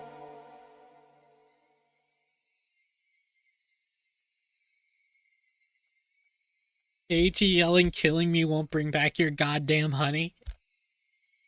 I wanted so much for her to pass this off as a joke, even now. That though, was such an incredibly difficult and selfish request. If Tomitake-san and Takano-san had died in a common way like a car accident, I could tell myself it was a coincidence. Instead, he clawed out his throat, and she burned to death and drowned in oil in the mountains. The two deaths were so out of the ordinary that I couldn't possibly dismiss it as mere coincidence. It was as if, in exchange for sneaking into the ritual storehouse, there must be someone punishing us, with some sort of cruel will working behind the scenes. Even so, I didn't want to accept that terrifying truth. If I did, then I would have to acknowledge that a horrible crisis was growing near for Shion and I. That's why I argued against it. I argued knowing I was running away. In the first place, it's not even in the newspaper, is it? Such a monstrous incident would be all over the newspaper and television. Hey, Vivis. Good question. It took a lot of work. Oh, that's easy money. Hey, Spade. Good girl. Ichi Turner. Got me fucked up over the live action Nicolas Cage Netflix Higurashi. Magazine writers would flood the village too, thinking it'd make for an interesting story. Of course it's not getting reported by the media. That's how it was in the past, too. When the incidents occurred for the third year in a row, there were some third-rate magazines that sniffed out at the story and ran issues of full gossip columns about Hinamizawa. Fearing the region would develop a negative stigma, they negotiated with the prefecture and the police. Since last year, it's become a big conspiracy where no information about the incidents was allowed to be leaked to the media. I hear that the elders and the top brass from the Sonozaki family put all the pressure they could on the police. Then, you mean their deaths are going to be dealt with in total secrecy? That's how it is. Of course, the police are investigating it. That's being performed in secret too, though. So when I hear the investigation itself is very restricted in what it can and can't do. You could essentially say they're interfering with a police investigation. This story was unbelievable. People died, and yet they don't publicize it and deal with everything in secret. If we break it down further, it means that no matter who dies on the night of Watanagashi, it won't go public. That's the biggest pile of bullshit I've ever heard. Kei-chan, before, I said how the villagers could be the ones carrying out Oyashiro-sama's curse. That's what I mean.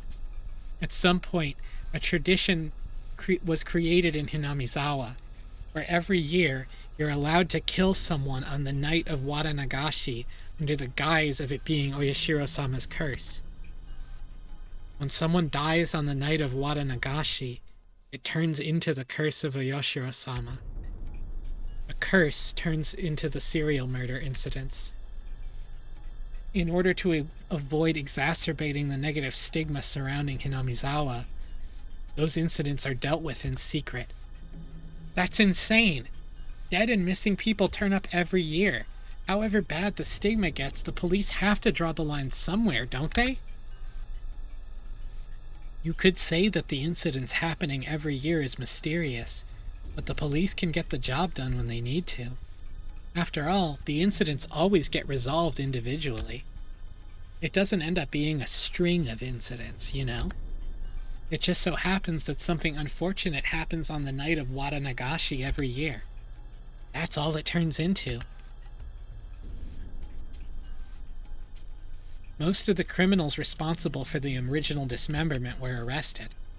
The last one managed to get and stay away, but the events were totally exposed and elucidated, so it was, in a sense, resolved. The dam supporting couple who died in an accident on the second year, that was an accidental death, plain and simple. Oh, thank you for the head pats, Vivis. They made a lot of investigations into the possibility of it having been a homicide, but they didn't turn up anything. It ended up as an accident. It was resolved. On the third year, the priest fell ill and passed away. There were doctors present at the hospital at his deathbed, and they all had trustworthy medical certificates. They even did an autopsy and concluded that it wasn't a homicide. That was resolved too. On the fourth year, the sister-in-law of the dam-supporting couple were murdered. The criminal was an abnormal man with a history of regular psychostimulant usage. He confessed that he thought Oyashiro-sama's curse was so interesting he wanted to try it out. The criminal died of an accident while imprisoned, so this incident was essentially resolved as well. That's right. None of the incidents had any relation to another, and each was independently resolved. So Keiichi, in this timeline, doesn't know of the common link between all of the victims. So then why does an unfortunate coincidence occur every year on the night of Watanagashi? You can try and say it's a string of related incidents, but they're not related. Oh, the link in Onikakushi was that they all had something to do with one of his friends. But he doesn't know, for example, that the person who fell to his death was Ojo Sadako's dad. He doesn't know any of this time. And yet, every year, someone always dies and someone always disappears. The story Takano-san told me about on the day before during this setup, now that the curse really had occurred this year, I couldn't just laugh it off. And does that mean it'll come for us too? Just like how one person dies and one person disappears every year, are you saying we'll be taken along with Tomitake-san and Takano-san in a race too? My lips had at some point become completely dry, and just saying that was difficult. Shion didn't respond. Her silence, however, was the clearest form of confirmation she could give me. Sure, we went somewhere we shouldn't have. But we were just looking, right? We didn't steal anything or take anything out, and we didn't tell anyone that we looked, right? I was already regretting having committed such a wrong. Even so, was it really so bad that Tomitake-san and Takano-san deserved such cruel deaths? Besides, I didn't care about anything I saw in there at all. Takano-san was the only one getting so happy over it, wasn't she? Takano-san was the one at fault. I don't have anything to do with this. I'm not interested. I'm not involved. I don't give a shit about what was in there. I knew saying so wouldn't solve anything. I could feel myself, my cold self in the innermost depths of my heart, disgusted at my pointless howling. However, my emotions had broken through the dam and I couldn't stop them anymore. Bro's on the copium now. I didn't have any interest in any of this from the start, damn it. All I wanted to do was watch Rika-chan's performance. You were the one who pulled me away from that, weren't you, Shion? I don't give a rat's ass whether those two were trying to steal something or try to meet up secretly or whatever. That's right. You're the one who made me go in there in the first place, Shion. You were all, "Kei-chan, you need to see what's inside," and you convinced me and pulled me in. Why the hell did you do that? I didn't have anything to do with this. What will you do? What are you going to do, damn it? How are you going to take responsibility for this? Yo. Huh? Hey, are you listening? Ugh. Click. Without any warning, the phone cut off with a soft sound of a receiver being slammed down. Shion was just as terrified as I was. I just said some really self-centered things. My riled up emotions disappeared as if they never existed, and in their place surged waves of deep regret at having run my mouth so irresponsibly. I could try to call out Shion's name from beyond the disconnected phone, but it was too late. What have I done? Shion was only trying to tell me as much as she could about the thing about to descend upon us. As for me, I could only whine like a child about it. I went to call her back, but then remembered she lived in Okinomiya. I didn't know her phone number. Since I had declared to Mion that I hadn't seen Shion last night, I couldn't just call Mion and ask for Shion's phone number. I was too scared. I couldn't even call her back. I was stricken with hopeless regret. I returned the receiver to its stand, and I simply prayed Shion would call me back again. Please, Shion. Calm down and call me again.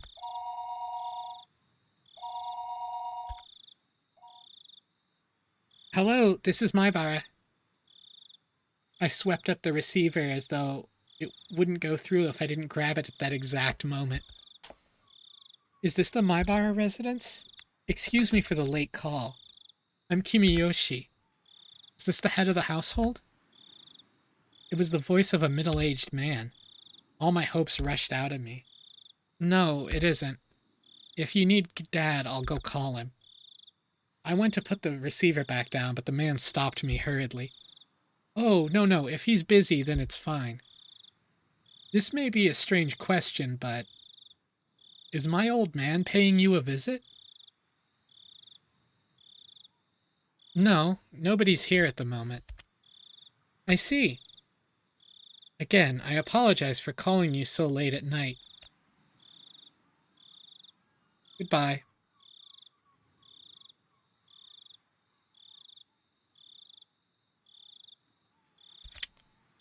Ooh, that's a tricky question. What old man? If any of you get that, I am gonna be very impressed. I don't know who that was, but what if Shion tried to call while I was talking to him? I thought, bubbling with egotistic anger. Hey, wait. Give it a break, Maibara Keiichi. So that guy was an old man. That was the voice of an old man. These are the selfish emotions that made Shion mad at me, aren't they? The more I thought about it, though, the more I thought that Shion had given up hope in the short time since our conversation and didn't want to call anymore. Maybe this old man? Interesting, games. Calm yourself, Maibara Keiichi. If Shion does call again, then first apologize in a calm voice. If you do that, then Shion should understand. However, no matter how long I waited, the phone didn't ring again that night. We've heard Kimiyoshi's name a couple times. He has been involved with managing the festival and setting it up. Higurashi, When They Cry.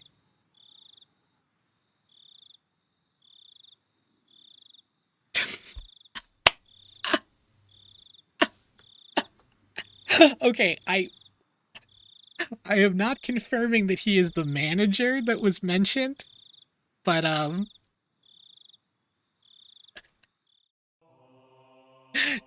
am not confirming that. Oh my god, it's so funny.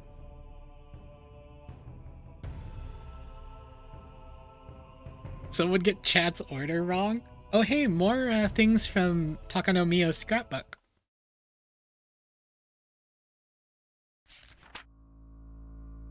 The significance of Watanagashi. Watanagashi, a festival of hunting for sacrifices and feasting on them. While the festival itself is remarkable, it has come to be considered a form of entertainment as well. Perhaps it was because of the disparity between being both an egregious act and a form of entertainment that the perpetrators began to believe themselves transcended.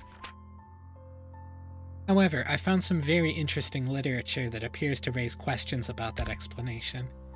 As with most oral traditions, it's not easily swallowed, but it does mention a few things that spark my interest. According to this literature, Even the residents of Onigafuchi village felt fear towards the ritual.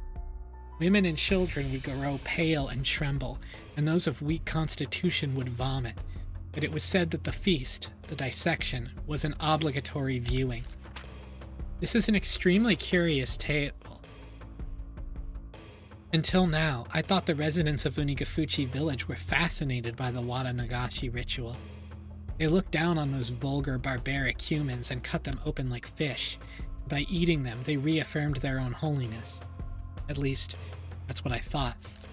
However, what if the villagers gained from this ritual was not fascination, but fear? Then that would suggest the ritual meant something entirely different. There's the possibility that the executions were meant as warnings, following the villagers to strictly follow religious precepts created by those with power for their own convenience. Onigafuchi village has been effectively ruled over by 3 old families, called 3 families. Without investigating the 3 families, I probably won't get any closer to the truth of Onigafuchi village. Ah, so that's interesting. Oh, thank you for the posture check. Hydrate, Sarge.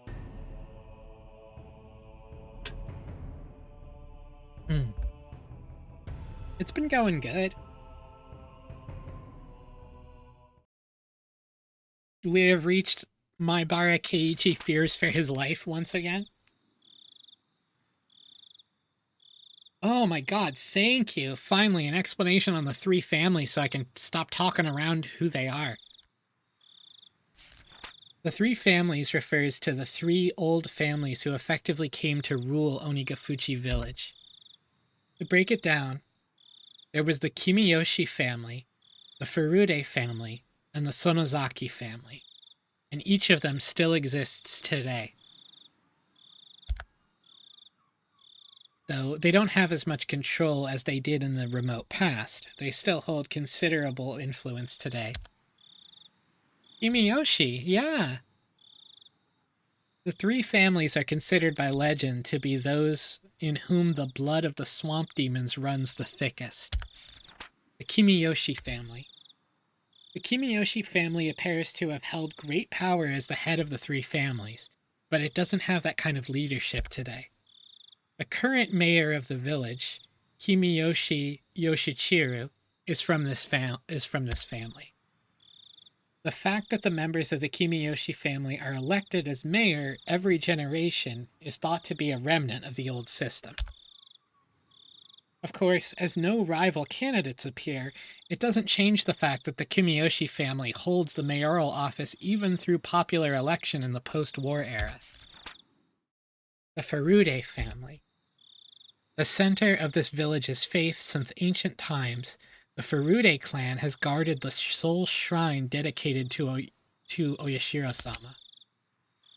They were worshipped as the only people to represent the voice of Oyashiro-sama for a long time, but the family branched off after the war and lost most of its power. It now consists of only the main house.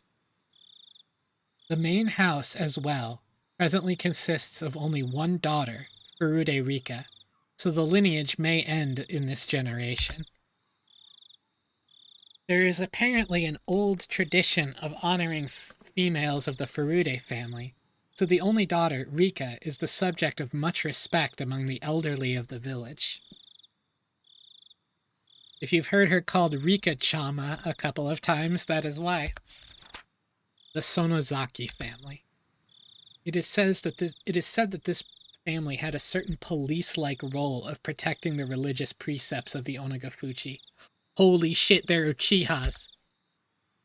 Of the 3 families, their relatively weak position can be seen from putting them here last. Of course, today, the Sonozaki family is flourishing, and the state of affairs among the 3 families has completely reversed. Even now, one could say they are in control of Hinamizawa. I noticed the Chama, Shion said it? Yeah. Yep, Shion said it at one point. The 3 families conferring with each other is similar to the old way. The current head of the Sonozaki family, Oryo, essentially decides all the goings-on in the village by herself.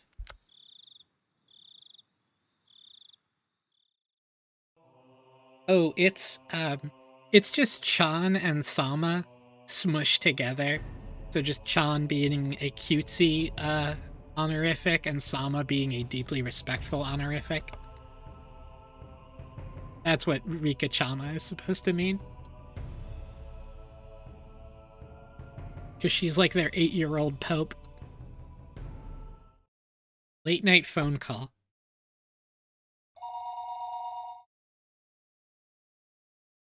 Excuse me for the late call. I'm Kimiyoshi. Is this the head of the household? Yes. No, no, not at all. Thank you very much for that. Yes. Well, you see, I do apologize for calling at this hour, but I was wondering if our old man was visiting you at the moment. You've got that right. Yes. Once again, I'm very sorry for calling you so late. Goodbye. So? No good? I'm not sure what to do. He may be passionate about it, but he always at least gives us a call. You called everyone he plays Go with, didn't you? Hello? This is Kimiyoshi. This is Sonozaki. How did it go? Have you found the mayor? Oh, Mion-chan. I called everyone I could think of, but I came up with nothing. We can't find him. What do I do? Where could he be idling about? I put a word in with a bunch of people who might have an idea, but nobody did. I asked Nana about it, and she said we should get the men of the village together to search for him. At this hour? I mean, it's not like he's definitely gone missing. Watanagashi just happened. She thinks we should be a little more cautious. If we still can't find him, then we'll notify the police tomorrow morning. Whether or not we find him, though, we should refrain from making any false accusations. Oreo-san said that? Yes. If you can't trust her without hearing her voice, then I can put her on for you. No, that's fine. I understand. We'll get the men together and search. If we still can't find him, then we will notify the police in the morning.